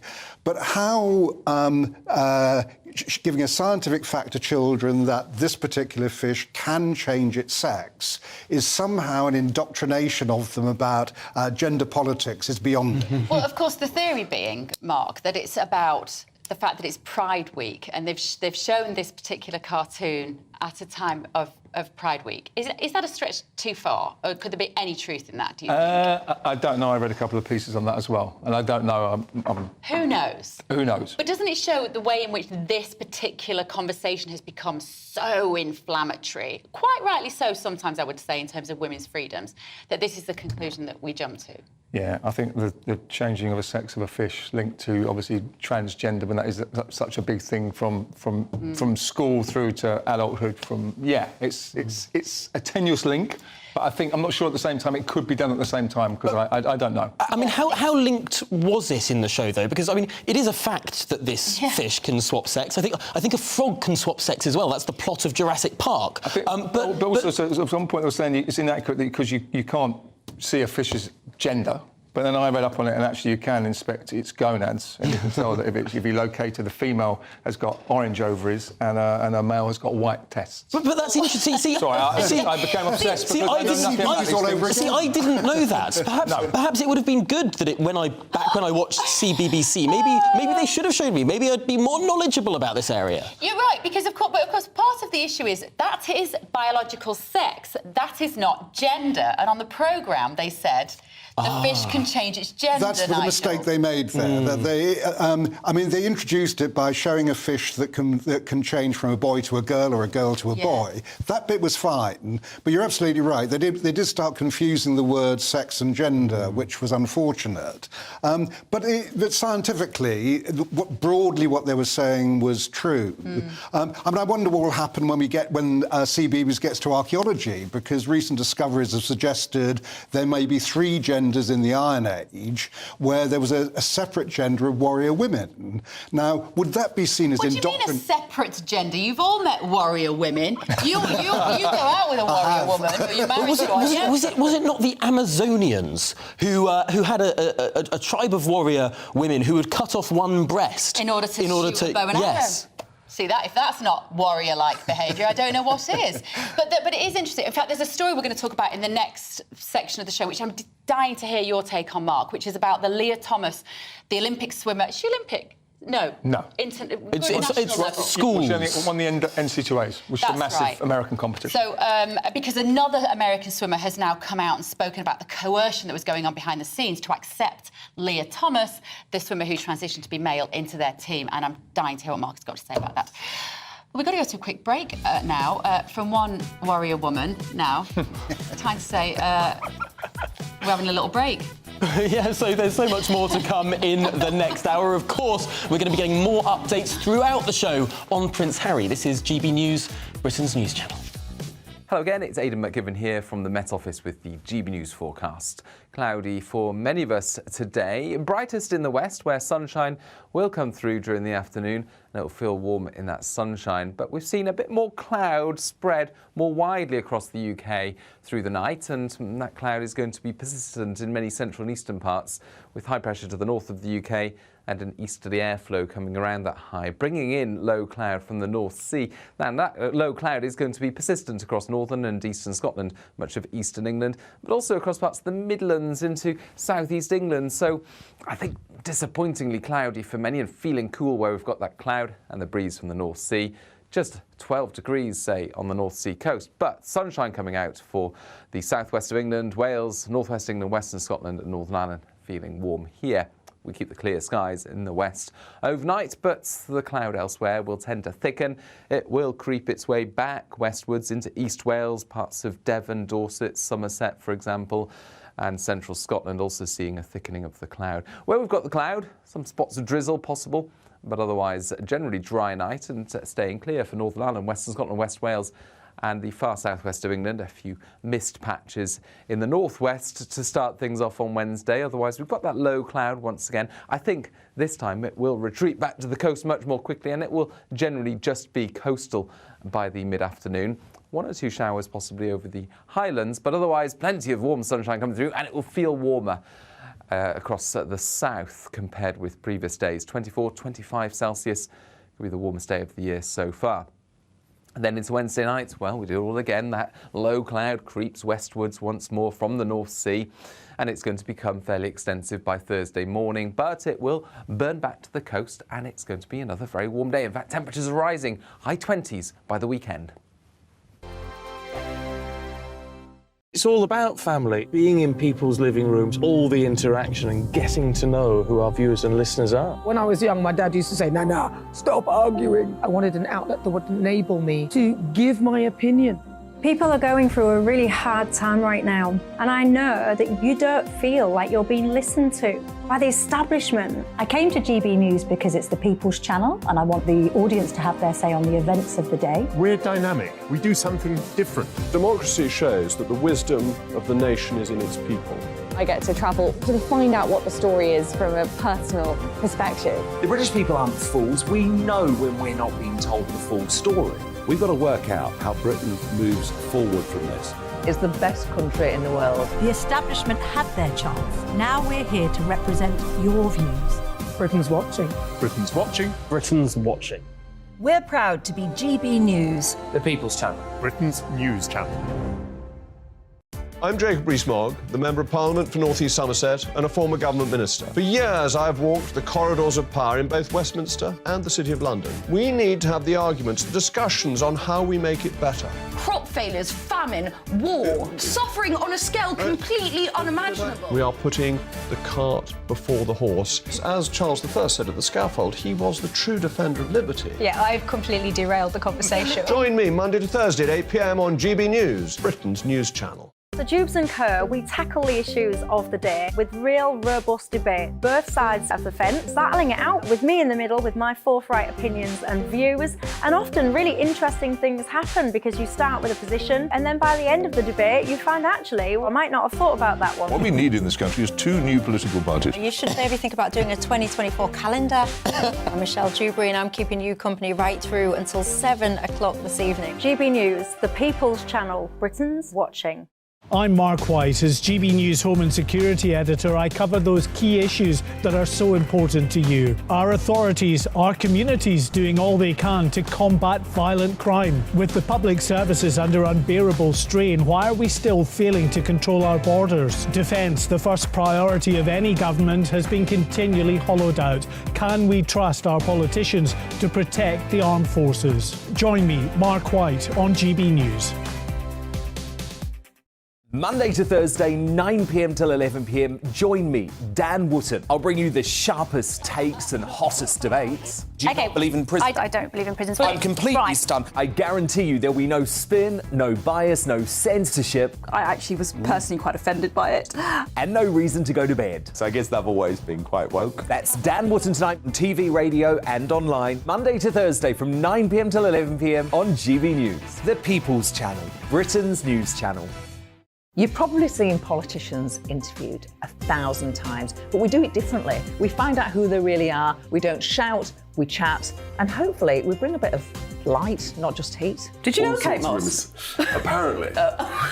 Do you have a pair of jeans or a pair of jeans? No, of course I don't. What would I do with them? My friends are like, oh my God, what's she doing now? Join me every Sunday at 6 for Gloria Meets, only on GB News, the People's Channel, Britain's news channel.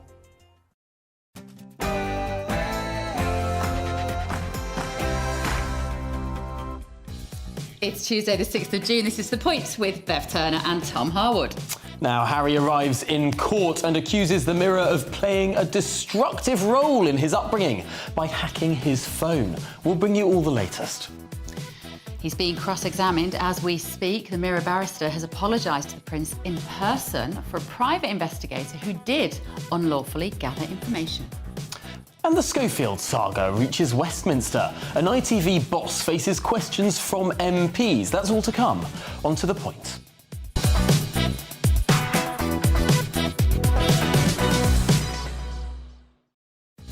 Keep your questions and your opinions coming on email, gbviews@gbnews.com. But first, here is your morning's news with Rory Smith.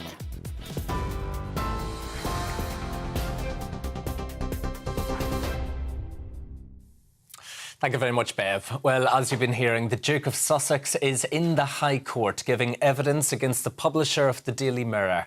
The Duke confirmed inside court that his preferred way to be addressed is Prince Harry. In his witness statement, he says as a teenager and in his early 20s, he felt as though he was playing up to a lot of the headlines and stereotypes because, in his words, he might as well do the crime. Prince Harry continues to be cross-examined. He claims newspaper articles contained information that was gathered using unlawful methods, which Mirror Group newspapers denies. Well, meanwhile, the US government will be challenged in court over its decision to give the Duke of Sussex a visa in 2020. It's after Prince Harry's admissions of illegal drug use in his big spare. It's not known if he admitted this for the visa application. US official policies say that visa applicants who are found to be drug users or addicts are inadmissible. ITV is currently being grilled in Parliament over the broadcaster's handling of Philip Schofield's affair. Magnus Brook from the management team is attending Parliament's Culture, Media and Sport Committee. Questions have been raised over how much bosses at the channel knew about Schofield's affair with a younger male colleague. The COVID-19 inquiry chairwoman says she will be making no further comment on the Cabinet Office's challenge to her request for Boris Johnson's unredacted WhatsApp messages due to pending litigation. Baroness Heather Hallett is holding a hearing after the Cabinet Office failed to meet the deadline for providing the messages. Cabinet Office Minister Jeremy Quinn defended this, saying it will be lawyers, not politicians, who will decide what information is relevant. The Labour leader says the transition to green energy will establish a new business model for Britain. Speaking at the GMB Union's conference, Sir Keir Starmer aims to gain support for the party's plan to ban new oil and gas extraction licences in the North Sea. It's after GMB General Secretary Gary Smith expressed concerns that the party's stance may lead to a sudden drop in jobs, referring to it as a cliff edge. Pope Francis has been taken to a hospital in Rome. The Pope, who is 86, is believed to be there for a health check-up. He spent 5 days in medical care earlier this year due to a lung infection. He also skipped audiences due to a fever last month. The Vatican did not comment. Members of the House of Lords have issued a threat to delay the illegal migration bill. They say it's until the government publishes the facts and figures showing the financial impact of the controversial proposals. The bill is undergoing scrutiny in the Lords, with the government braced for amendments to be made. The reforms would stop people from claiming asylum in the UK if they arrive through unauthorised means. The Foreign Secretary says the best thing Russia could do now is withdraw their troops immediately. James Cleverly's comments follow the destruction of a 2-mile-long dam in Kherson. Ukraine and Russia are accusing each other of causing widespread flooding in Ukraine. Locals are being evacuated, with around 22,000 people affected. The man accused of murdering a Met Police sergeant inside Croydon Police Station in 2020 is set to go on trial today. 25-year-old Louis De Zoya from Surrey pleaded not guilty to the charge in April. 54-year-old Sergeant Matt Ratana died after suffering a fatal wound to the chest after being shot. He was a former protection officer to Princess Diana and was 2 months off retirement when he was killed. The trial is expected to last 3 weeks. The Cross-Party Public Accounts Committee has criticised the government for its so-called sluggish efforts to recover tax money lost to fraud and error during the pandemic. In a report released today, the PSC has called for a step change in Whitehall's risk management approach to avoid similar crises in the future. The report also highlighted recurring problems within the government's financial practices. The committee has called for urgent action to rectify the situation and restore public trust, with the government yet to respond to those findings. And the Veterans Memorial Service is taking place to celebrate the 79th anniversary of the D-Day landings in Normandy. The service commemorates the anniversary of Operation Overlord, which marks the momentous 1944 Normandy landings in France. These landings mark the beginning of Allied forces' mission to liberate mainland Europe from Nazi Germany during World War II. This is GB News. We'll bring you more as it happens. Now, though, back to Bev and Tom.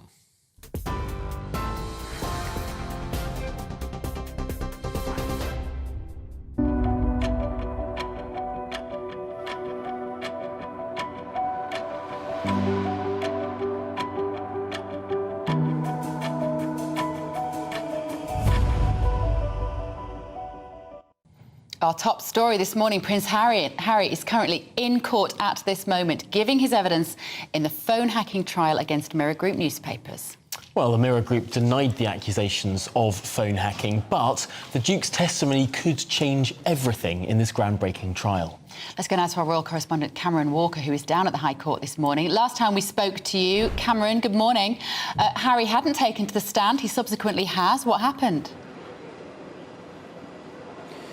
Good morning, Bev. Yes, Prince Harry is still in the witness box. I've just rushed out of the courtroom myself to come and speak to you guys to give you an update as to exactly what is happening. So at the moment, Mr. Andrew Green, KC, who is representing Mirror Group newspapers, is asking Prince Harry about the specifics of the 148 articles which Prince Harry alleges were written due to information being obtained via unlawful means. Of course, only 33 are actually being tested in this case. But nonetheless, what the solicitor was trying to get at was this idea that when was Prince Harry first aware of these articles being written, and does he remember reading them at the time of publication? The first article in question dates back to 1996. Mr. Green says, do you have any specific recollection of reading that article at the time? Prince Harry admitted he had no specific recollections. And Mr. Green challenged Prince Harry on the idea of those articles. Did they cause you distress at the time of reading them? And Prince Harry said some of those articles, the vast majority of them at the time of publication, were read by his inner circle, which therefore changed the relationships he had with his inner circle. He talks of the fact that he had paranoia of how this information was coming into the public domain. The Mirror Group newspaper's barrister, Mr. Andrew Green, KC, was talking about this idea that Prince Harry was challenging this idea and put the point to Prince Harry that was it the first time you read these articles in detail when you were actually going through these articles with your lawyer to decide which ones would be tested in this case? And Prince Harry did not want to speculate on that particular point. In Prince Harry's witness statement, he poses the question of how much blood are on the journalist's hands as they are typing out these articles. And Mr. Green was challenging the point, saying that, are you talking about these specific articles which you were challenging against Mirror Group newspapers, or is this more of a broad statement about your dislike of the media in general? Prince Harry said it was more of a broad statement, perhaps not specifically referring to the Mirror Group newspapers articles. Mr. Green then went on, the barrister for Mirror Group newspapers, talking about a particular article dating from the 16th of September 1996. It was a Daily Mirror article, and Prince Harry complains that there was private information in that article, his feelings regarding the divorce of his parents, then Prince Charles, now King of course, and Diana, Princess of Wales, and the relationship with a family friend. Harry thinks that's private info, and he alleges in his witness statements that that information was obtained via his mobile phone being hacked. But Mr. Green made the point that he didn't actually get a mobile phone, according to his witness statement, until 1998 when he started in Eton College, and therefore the Daily Mirror couldn't possibly have hacked his phone because it was 2 years before he actually got one. Now, Prince Harry responded to that by saying that his security team at his school at Ludgrove had a landline phone, which is how he thinks that information got out. But Mr. Green makes the point that that contradicts your witness statement, saying you believe that your mobile phone was hacked in order to obtain that information. Well, as I said, Prince Harry is still in the witness box giving evidence. As soon as we have more information, we'll bring that straight to you. His testimony is expected to last a day and a half. Cameron, thank you so much for that information, and we'll let you rush back into the room and get the very latest detail, because it is fascinating. This detailed questioning on specifics, on dates. Did Prince Harry really regularly read tabloid press when he was 11 years old in 1996? I somehow doubt it. Well, why did he read them at all? That might sound a bit of a strange thing to say, but if you are very famous, Rafe Hayder Mankouri is with us as well to reflect on this. If you are very famous, surely one of the solutions to not being upset by this is just not to read it. Yes, but I suspect there are very few celebrities who don't Google themselves regularly, such as the nature of fame. I mean, we're only a few minutes into this, and it's already actually generating headlines, I can see. I mean, along with this witness statement that we just heard Cameron read from regarding blood-stained fingers typing, we also have the Duke remarkably saying, "Our country is judged globally by the state of our press and our government, both of which I believe are at rock bottom." Now, that is an unprecedented statement by a member of the royal family, saying that the British government is at rock bottom. I mean, this is really quite remarkable stuff, and I can't think of any other occasion when a member of the royal family has spoken quite so critically and definitively about the government. This is Prince Harry wading into this is Prince Harry declaring himself a political figure. Yes, I mean, you can't imagine what Her Majesty would have thought of something like this. I mean, it is completely without... It violates all of the rules of monarchy, which is to rise above politics, to be that unifying institution. You know, you can support the Tories or support Labour, but you can still love your monarch and support the monarchy, and that's the important role that it plays, is not to be dragged down into party politics. And that, I think, is a very damaging thing to say. But it was a written statement. This was not an off-the-cuff remark, so this has gone through the approval of his defence team, which includes a former Lib Dem member of Parliament who's on the legal team here. So it's quite remarkable. But overall, what we're seeing here, what Cameron has been relaying, is Andrew Green, the King's Counsel here, trying to show what a poor historian Prince Harry is, that his recollection of facts is not what you would expect from someone who's making a definitive case like this.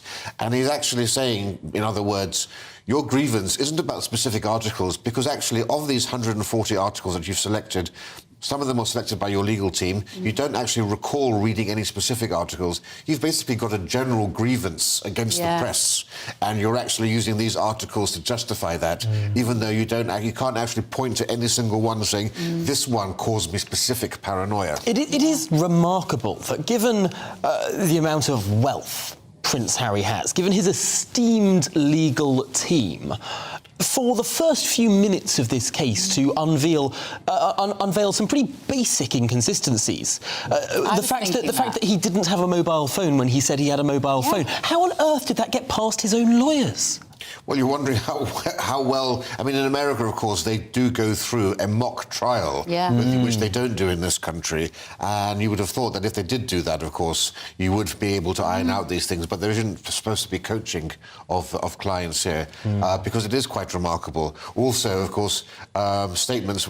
Another example here, the lawyers have pointed out, actually, that a day before one of the articles, evidence was published elsewhere about something that was being reported. We're just highlighting a little bit of a statement on the screen here for those of you who are listening on the radio. It says, the facts and matters set out in this is Harry's speaking witness statement, derive from my own knowledge and are true, except where I indicate that the information derives from a third party, in which case it is true to the best of my knowledge and belief. The witness statement was prepared by my solicitors following a series of video calls with them.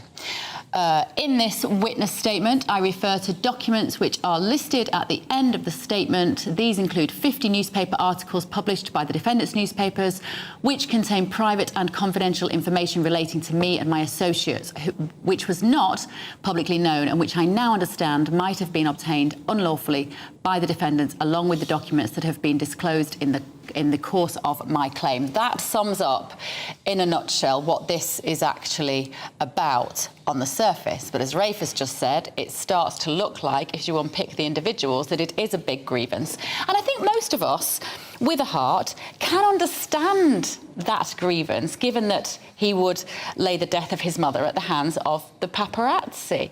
It's yet again another example, though, Rafe, of where maybe he just needs to come to terms with that therapeutically himself, rather than keep dragging himself and other members of the royal family publicly over the coals. I think that there's much truth in that. I mean, you do have to understand where he's coming from. Because of the leaking of these stories in the 90s, his social circle became ever smaller because he kept thinking, these are my friends who are leaking. Now, for all we know, they may have been leaking this to the press. It could have been his friends rather than phone hacking, or he could have been... But that, of course, reinforces the paranoia. And it also damaged his relationship with his brother, we now know. Because one of their fights was actually reported in the press. By what means, we don't know. But once you see your personal, private arguments being laid bare, that, again, creates a degree of resentment and distance between the two parties. So there is a possibility in this court case that when Harry says to Mirror newspapers, you hacked my phone at that point and you got the seeds of that particular story, that they say, no, we didn't actually. It was your best mate at Eton. Yeah, exactly, because the critical point here, and I think a main plank of the defence, is that information could have been gleaned just as easily from tips from sources, and sources for journalists are very, very important, and are held as sacrosanct and don't need to be divulged. And how do you rebut that claim? But they will divulge them. If it means not having to pay out millions of pounds at this stage as a newspaper group, they will surely throw those informants under the bus. No. You don't think they will? The evidence, it's up to Prince Harry to prove the case, and Prince Harry has to do that by actually providing evidence, clear evidence showing unlawful practices. So Prince Harry's team need to name the private investigators. OK, so this is why you're a lawyer and I'm just a TV presenter. But do you see what I mean? Like, you would think if they were going to... We got a bit more of the statement. Do you want to read this out, Tom? If I can I know, squint. it's quite a long way away. So this is Prince Harry's opening gambit, if you will. And he says, I genuinely feel that in every relationship that I've ever had, but that with my friends, girlfriends, with family or with... The army. I genuinely can't read There's this. always been a third party involved, namely the tabloid press. Having seen me grow up from a baby being born into this contractual relationship without any choice and scrutinised my every move, the tabloids have known the challenges and the mental health struggles that I have had to deal with throughout my childhood and adult life. And for them to then play on that and use it to their own advantage, I think is, well, criminal. He's not pulling any punches, is he? No. Well, you can see the degree to which he wanted to have this day in court. I think this is even if he has to end up paying the legal fees for the other side, it will be, as you say, an expensive and cathartic therapy session to finally get all this off of his chest. Can I just apologise to Tom Harwood for giving him an eye optician's examination? Do you know, this is the first time I think that maybe I do need glasses. I mean... Just to be clear, I mean, this is so hot off the press. We literally don't have it on a paper yet. We are reading it off the screen like you are, because it is revealing, and it is so revealing, Rafe, how personal these issues are for Harry. I oscillate between wanting to give him a hug and wanting to give him a slap. You know, you think somebody needs to step in and help this poor boy, because this has got elements of Greek tragedy about it now. Look, I mean, one wonders how much more help one can give someone who's gone to every therapist known to man, who's had his family there to support him, who's, you know, one would assume has a supportive wife, one hopes. But it just does go to show the degree to which he has been mentally scarred by his mother's death, and how, at such a young age, this paranoia has set in and has actually made him, I think, lose touch with reality in a great degree. It is just sad how it's all playing out in public. Most people would have the opportunity to sort of process this privately, get help privately, have friends to confide in. What Prince Harry seems to have done is pushed away his family. He's alienated himself. He has. And had this just incredible implosion in full public view, being egged on, frankly, by publishers who wanted to sell copies of that book, and putting the most extraordinary things, burning any single scintilla of a bridge he had left. And remember, there were two boys who lost their mother, And the other route that could have been gone down is the one by the Prince of Wales, Prince William, who of course has led his life trying to move on from that tragedy. But of course, somebody else here who won't be very happy about all of this is of course Meghan, who is basically following the advice of their PR team. Their PR team want the story to stop being about their negativity in their lives. And yet here again with this story, it's more negativity being generated. There's not much positivity around the Sussexes compared to the Cambridges at the moment. And the PR team have been strongly suggesting that they'd rechannel themselves, well, they take a break for a start and rechannel into more positive areas. That's why, of course, we haven't seen Meghan so much in recent months, because she's relaunching her own lifestyle career path with her old TIG website as a lifestyle magazine type of thing. And Prince Harry's actions are being done without her approval because she can see the damage it's causing, not only to him, but also to their brand. That is fascinating, and it does run against a theme that a lot of the press has had, that sort of Meghan is actually in control. On this issue, this is entirely Harry. This is absolutely Harry's job, and as well as much of the content of Spare, it should be said, which also led them open to ridicule. And of course, you noted how Meghan stepped back from the public eye and let Harry take all of the flak for that book being put out. And the same thing here. I suppose their hope is that once this is gone, this will be the last hurrah for this, and that Harry will learn to move on from this afterwards. We can but hope. I don't hold my breath for that. And I can't also help but think that there will be Netflix cameras in the back of that Range Rover. They will be at his hotel when he goes home tonight. He will be documenting all of this for the next episode of his docu-series. Now, remember, you will be able to watch all the coverage of Prince Harry's time in the High Court live on GB News all this week. Now stay with us for the battle of Boris Johnson's WhatsApp messages continues. Of course, Boris Johnson is happy to hand them over, the government less so. First and foremost, I am a GB News fan, and I was before I was working here. Just love the fact that we're asking the questions that a lot of establishment media won't ask. With a bit of a twist, we not only want to inform you, but we want to keep you entertained. It's worth the drive because you get in and the team's all ready and waiting, they're itching to go, and it's a proper little family. GB News is the People's Channel. It's the audience that makes the programme sing. We're giving our viewers and our listeners a voice. I see the thousands of your letters, tweets, emails, you name it, coming in. Britain is broken. How on earth did we get into this mess? But more importantly, how do we get out of it? The establishment had their chance. Now we're here to represent you. It's time for something different. It's time for GB News. I'm very patriotic. I believe in Britain. Our best days lie ahead. Britain's watching. Britain's watching. Join us here on GB News. The People's Channel. Britain's news channel. Join me, Patrick Christie's, Monday to Friday, 3 till 6. We tackle the day's news agenda like you've never seen before. It's high tempo, high octane, the most controversial topics and the best guests. You will not be able to take your eyes and ears off it. I'm not afraid to ask the questions that you really want answered. 3 till 6 p.m, Monday to Friday on GB News, the People's Channel, Britain's news channel. I'm Andrew Doyle. Join me at 7 o'clock every Sunday night for Free Speech Nation, the show where I tackle the week's biggest stories in politics and current affairs with the help of my 2 comedian panellists and a variety of special guests. Free Speech Nation, Sunday nights from 7 on GB News, the People's Channel, Britain's news channel.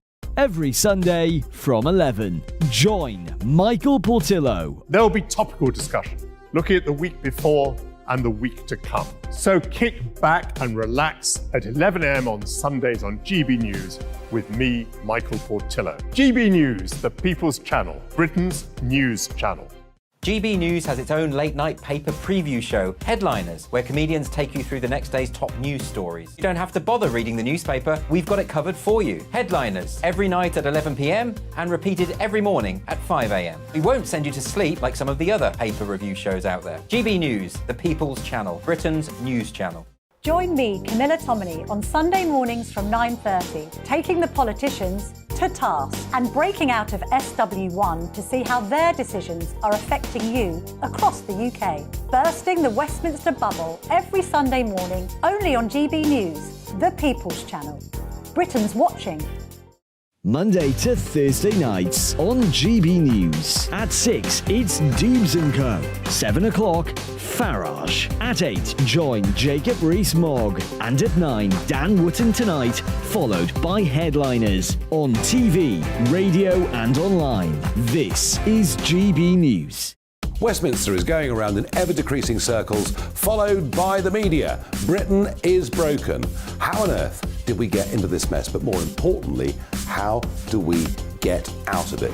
Join me at 7 p.m, Mondays to Thursdays on Farage. Here on GB News, we will have open, rational debate. We've got to work out how Britain moves forward from this. Join us here on GB News, the People's Channel. Britain is watching.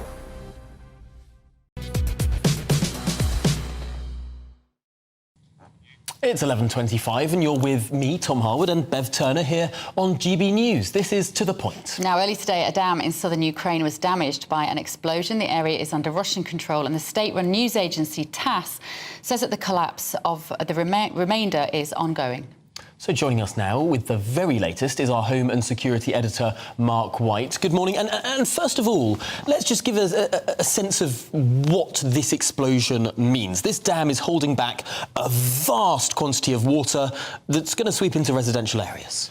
Yes, I mean, massive. It's basically a reservoir over the Dnipro River, which goes back hundreds of miles, actually, right as far back and further than the Zaporizhzhia nuclear plant, which also relies on this reservoir for its water supplies.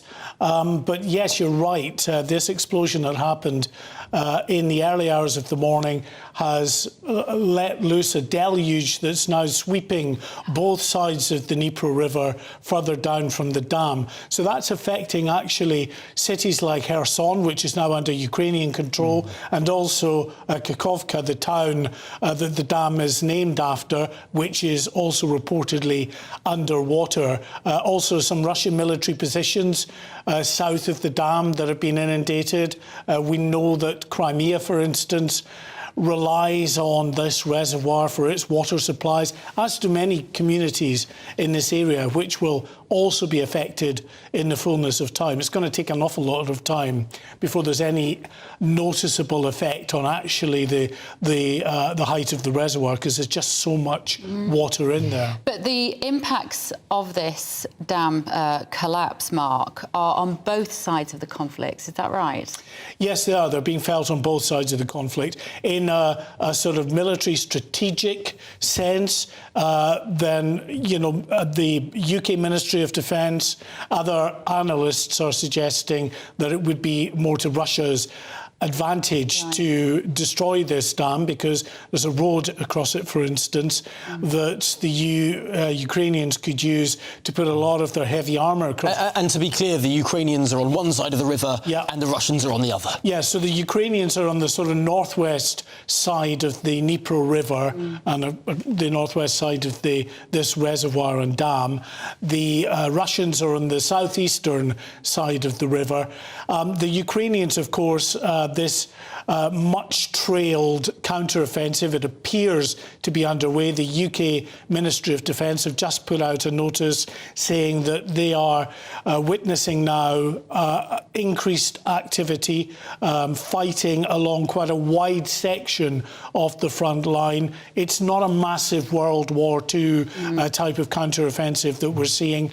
No one really was expecting that anyway. It is in pockets where clearly the Ukrainians see a military advantage in pushing in those particular areas. And this does speak to the very modern style of warfare that we've been seeing from the Ukrainian army. Perhaps one of the reasons why the Russians haven't been able to have their World War II style sweeping victory that they wanted was because the Ukrainians have been using such modern tactics, small pockets of activity rather than one big charge. Yeah, well, they're being advised, remember, by NATO military leaders every step of the way, and they are giving them the advice that best utilises their equipment and manpower in comparison to Russia. Russia has far superior numbers and has a lot of weaponry. Everybody is underplaying perhaps the Russian military involvement and suggesting that Russia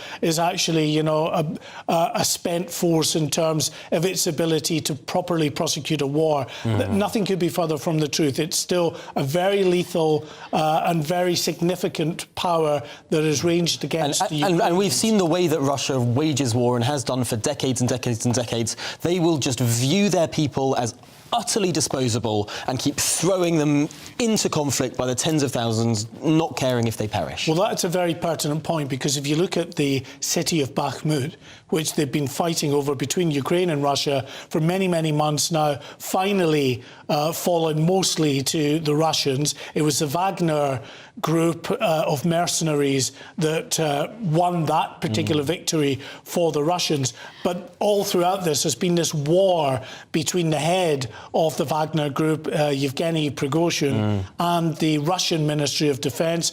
The latest, according to the UK Ministry of Defence, is that Yevgeny Prigozhin is now claiming that the Russian forces have killed a number of his mercenaries in that region. Wow. And they're also that the Wagner group have captured a Russian commander. It seems very dysfunctional at best, but also remember there's a lot of propaganda in this war coming out from both sides. So we have to take everything that we hear with, just a note of caution. But at the moment, a very serious situation around this dam with about 80 communities, settlements, that are in the front line in terms of being flooded. Yeah, OK, thank you, Mark. Right, we're going to bring you some more breaking news. Prince Harry's statement to the court. This is not his testimony, but a prepared statement, which has also just been released. In it, he talks about his relationship with his former girlfriend, Chelsea Davy. Here's what he said about one article. It's reported that Chelsea and I had a, quote, secret meeting where I had begged her for a second chance. He goes on to say, these kinds of articles made me feel as though my relationship with Chelsea was always set to be doomed. We couldn't even meet in private or have arguments over the telephone without the defendant somehow learning these details and publishing them for the whole country to see. Again, it was just that feeling of being under surveillance all the time. I believe Chelsea found this even more difficult to deal with. Hang on a minute, Harry. Yes, that's sad that you felt like that. But you got to live the life of the most extraordinary luxury and privilege, and it just comes with the territory. Do you agree? You're more sympathetic. Well, it does. This sounds more legitimate than somehow an 11-year-old reading all of these newspapers or someone without a mobile telephone having his mobile telephone hacked. This sounds more legitimate, and it must have been very difficult. But then again, I do think every A-list celebrity in this world will have exactly the same feelings and experiences. Yeah. What did he say? He said he had a secret meeting with Chelsea where he begged her for a second chance, and these kind of articles made me feel as though my relationship was always set to be doomed. Well, maybe it was, and maybe it wasn't the fault of the articles. Maybe you were a rubbish boyfriend. But also, wait, sorry, this secret meeting, presumably it was in person. Yeah. That's not phone hacking. No. I mean, that doesn't quite make sense to me. Maybe I'm missing something of the broader context here. We'll, of course, be talking to Cameron Walker a little bit later for all the updates within court. But more on that later. I'm still processing all that. I don't want to sound like Prince Harry, but I'm still coming to terms with the revelation that a conversation he privately had with his girlfriend ended up in the paper, and he said that made it really hard for him. Anyway. Well, still to come, families could face a £1,000 bill under Keir Starmer's environmental plans. We'll be talking about that after your morning news.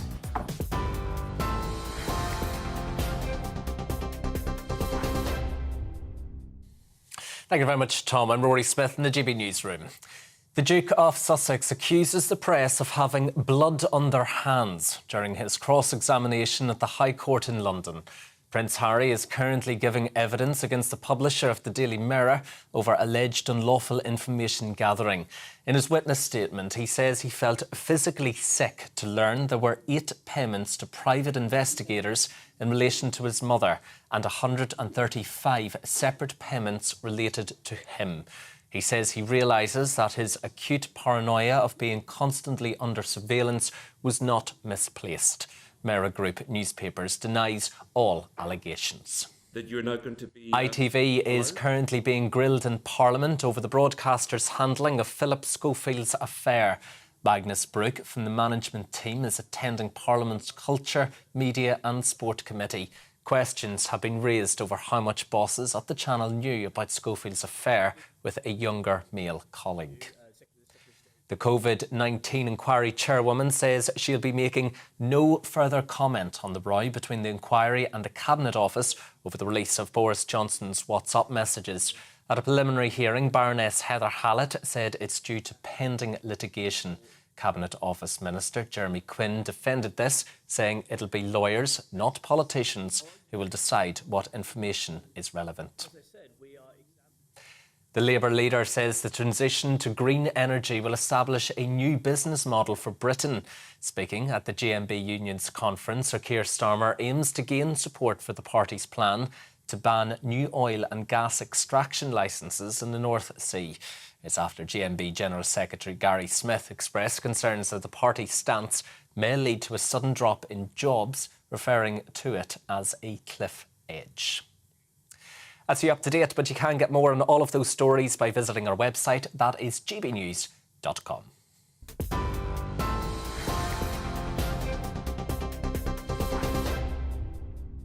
Direct Bullion sponsors the Finance Report on GB News for gold and silver investment.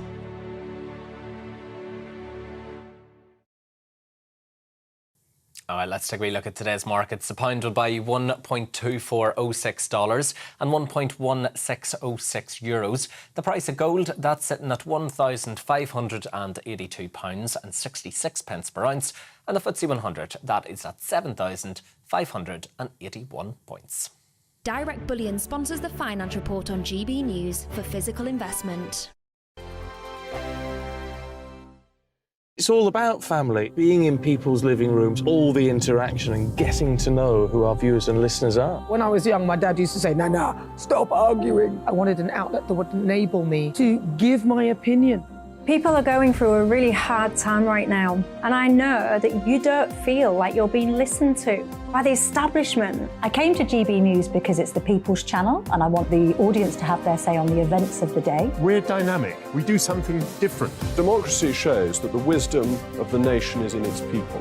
I get to travel to find out what the story is from a personal perspective. The British people aren't fools. We know when we're not being told the full story. We've got to work out how Britain moves forward from this.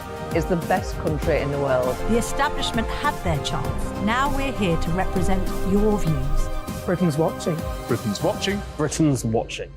We're proud to be GB News, The People's Channel. Britain's news channel.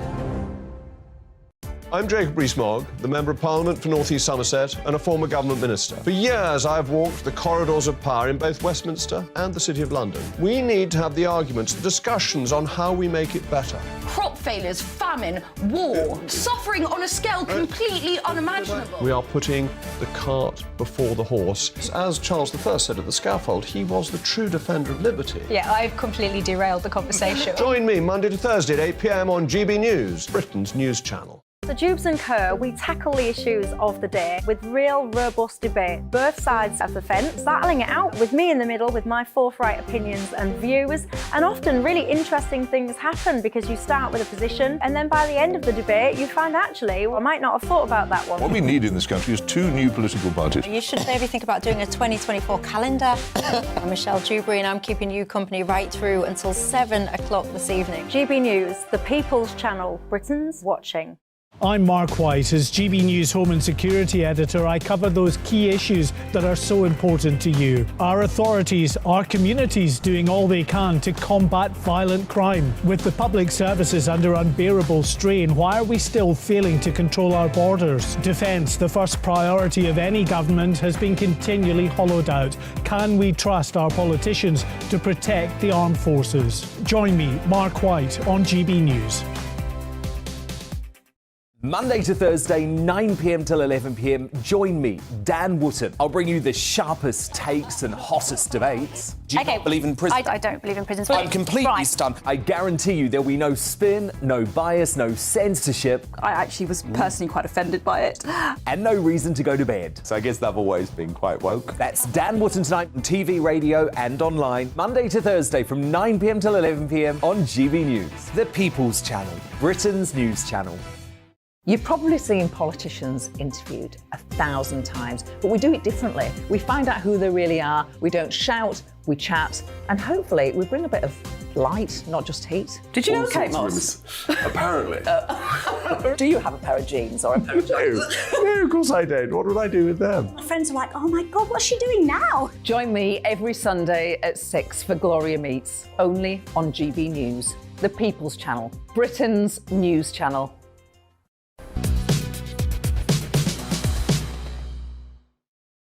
It's 11:40, you're with To The Point on GB News. Thank you for joining us.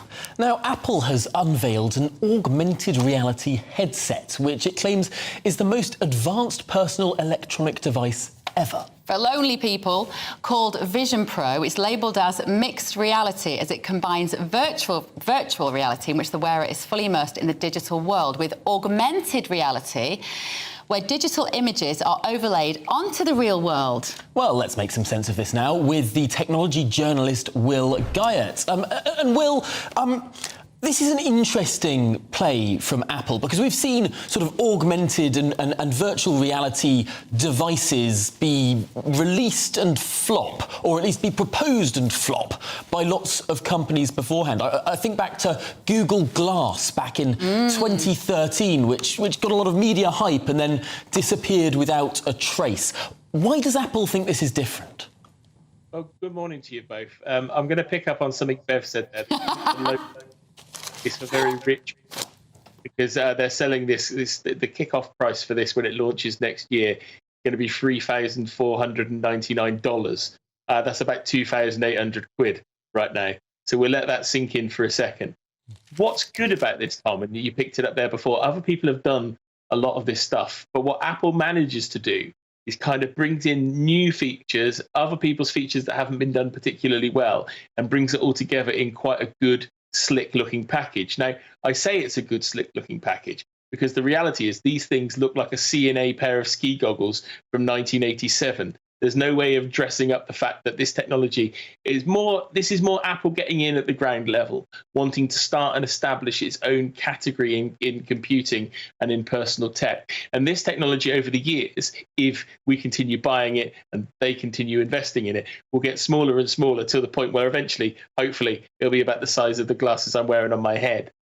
We've just been watching some pictures of it now, and I can actually, for the first time, sort of see a real use for this. There was someone wearing it on an aeroplane, and that seems logical. I just can't imagine people walking around with these massive things on their head. Good. It doesn't pass the silly test. There's a reason for that, because the real world is actually quite interesting and engaging. Bev, you won't find me disagreeing with you on this one, Bev, I can promise, because this technology is not designed for you to be wearing when you're walking around. They're talking about this being used as a productivity device, the idea that you can use this instead of screens while you're working. Apple went as far as suggesting that you could replace 6 screens if you're a designer with this because of the way it's built and created.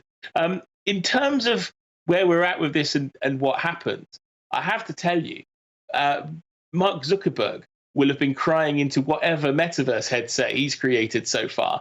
Because what Apple have done here is released a confident demo, which gives you some real world examples of how it's going to work. Whether or not you think they're good or not, they're real world examples. And they've also shown some of the great content creators in the world, like Disney and other companies are coming on board to make apps and services for this, which is none of that came through in the year and a half ago that Mark Zuckerberg showed off the metaverse, and still hasn't really released anything to show it. The thing I hope comes from this device, because Apple have been spending a lot of effort and time on building it, regardless of not whether you want it. There's about 5,000 different tech patents that have been put into this. I get violently sick after I use any kind of virtual reality headset. I'd be honking into a bin within about 15 to 20 minutes on the basis of using anything else that's on the market. So I'm hoping this technology, with better screen technology, which Apple have developed for it, might finally start alleviating some of that problem of motion sickness that some people get. Just ask an idiot's question. Always. Because when would I need it, Will? If I want to work on a screen, I work on a screen. If I want to be with human beings, I be with human beings. If I want to go and walk in the countryside, I walk in the countryside. Why do I need it? You don't need it, Bev. You can live with your iPhone and your Apple Watch if you've got those. This is for other people that might want to watch stuff on a big screen at home and don't have a big screen in their property. They might play video games. They might connect with people in different ways.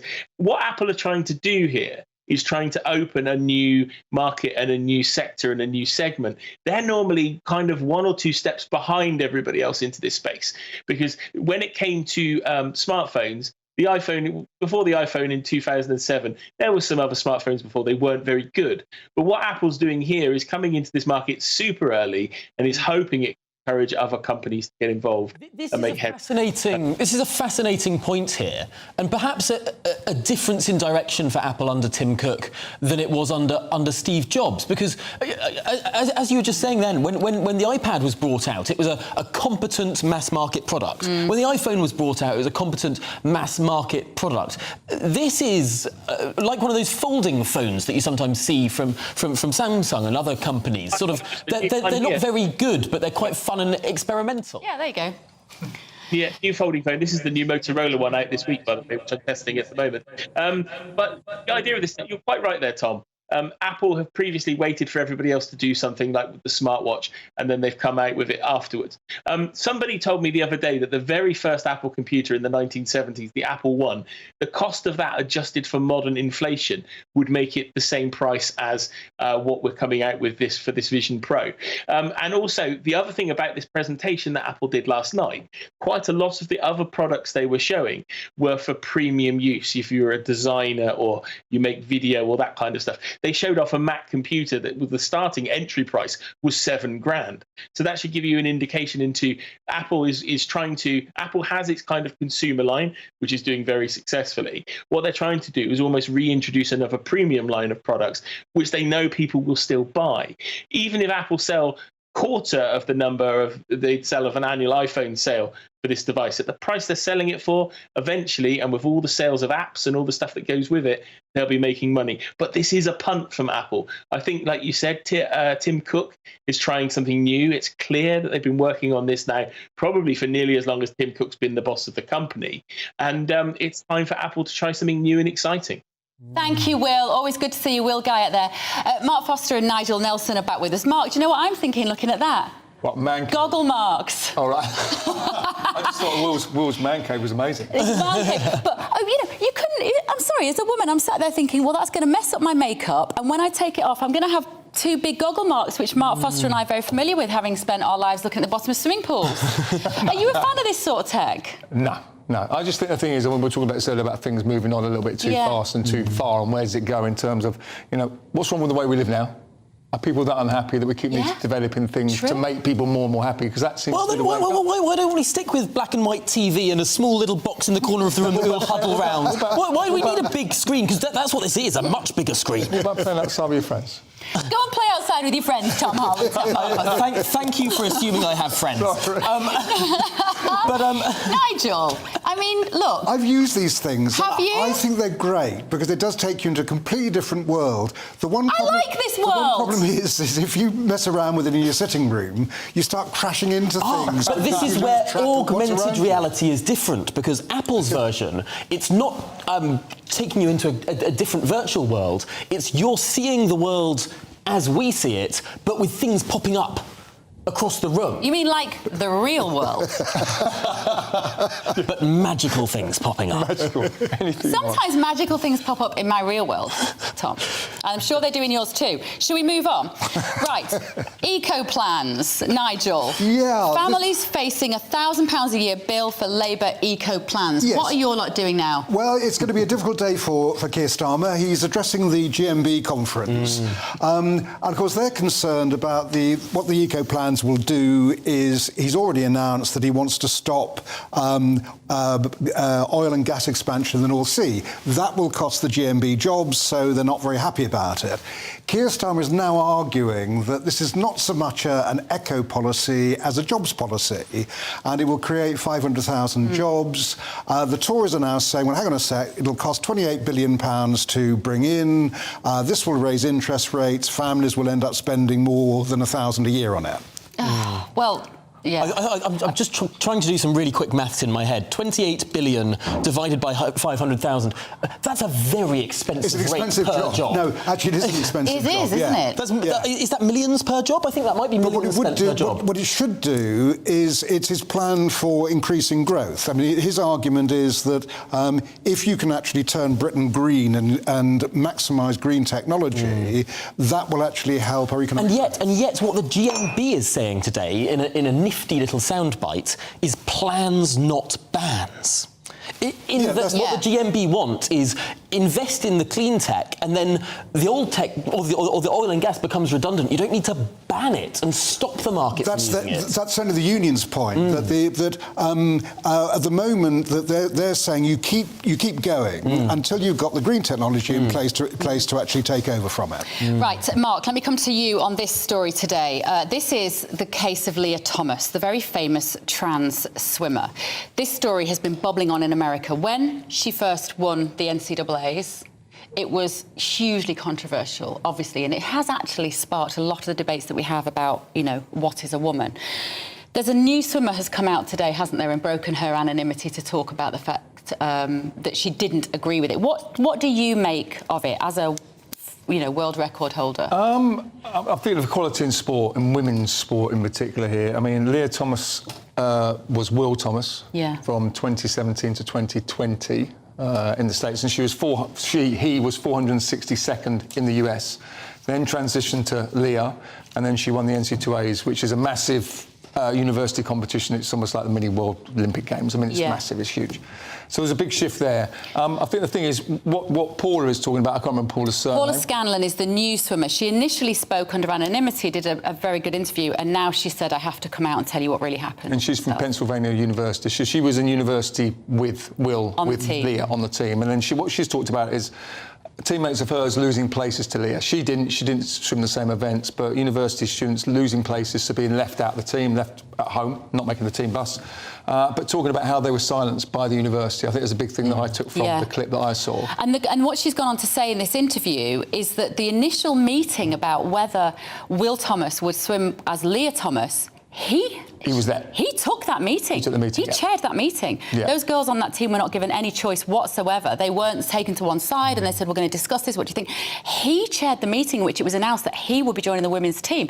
That's shocking, isn't it? Yeah, I mean, listen, I'm not a woman. I'm not in the women's change room. I think she led on Well, you could be if you decided to be. I could be, and I would probably be a very good swimmer. What would you do, I can make a comeback. What would you do, though? If you were, as a gay man, if you'd been through that period in your life where you decided that you wished to transition to be a woman, would you have joined the women's swim team? I don't know, I'm not in that headspace, but I suppose the thing would be, and this is what I looked at here, which was, OK, what did the rules say? Yeah. But isn't the issue here that we haven't established norms and rules for this? It's also raw and new that there are big problems in terms of not having these clear rules. Now, am I right in saying that it's either British Swimming or British Diving who has now put forward some rules about not swimming and cycling. Anyone who's gone through male puberty not being able to join the women's team, which seems like a reasonable thing, because let's not forget there are some trans women who don't go through male puberty, who block it, don't get the male muscle mass and the frame, and it would be wrong to ban them, I would think. But this is almost an individual case. It's clearly wrong for some people who have got the muscle mass and the frame of a man to be swimming with women, but it would be improper in other cases. But what do you think, Nigel? Well, I do think that as you make it, as legislation makes it easier, and we've seen what's been going on in Scotland for people to transition, different things will crop up about how you deal with it. So women-only spaces, as an example, and women's sport. So cycling and swimming is addressing it. So indeed is tennis now. So Martina Navratilova has put forward an idea whereby you might have either a trans woman joining the male tennis players, or even have a separate section for them. But I think these are all the things, all the unintended consequences that transition throws up. Yeah, but Mark, you know, with you knowing that sport so well, do you think swimming has now made the right decision to say that swimmers who transition to be male to be female from male shouldn't compete on the women's stage? Yeah, I think we're looking at fairness and a level playing field here, and I guess ultimately women had to fight for the right to vote, and now all of a sudden, and it's not all of a sudden, this has been happening for a while, but you're going to have males that choose to transition, which I'm really happy for them. But on the elite level in professional sport, you're going to take away from women that would have had the opportunity to earn a living from the sport, lose places to the sport. And I think we want sport to be on a level playing field. That's my big thing, and they'll have a massive advantage, and I feel sorry for women if that happens. Yeah. But I think it looks like we're finding the way. Okay. Well, on that note, we have run out of time today. It's absolutely flown by, actually, but... It does. Time flies when you're having fun. I hope you've enjoyed it. In your real world, not your AI world. Yeah, go slowly in your virtual, weird, reality, lonely headset. We are in a virtual world. I mean, we're not sitting in someone's sitting room with them. Look, we are going through I can smell you. No one watching can touch or smell us. Anyway, that's... That was not an invitation. Right, I'll be back tomorrow with Mark Dolan, and you will be back with me on Thursday. Well, indeed. Have a great day.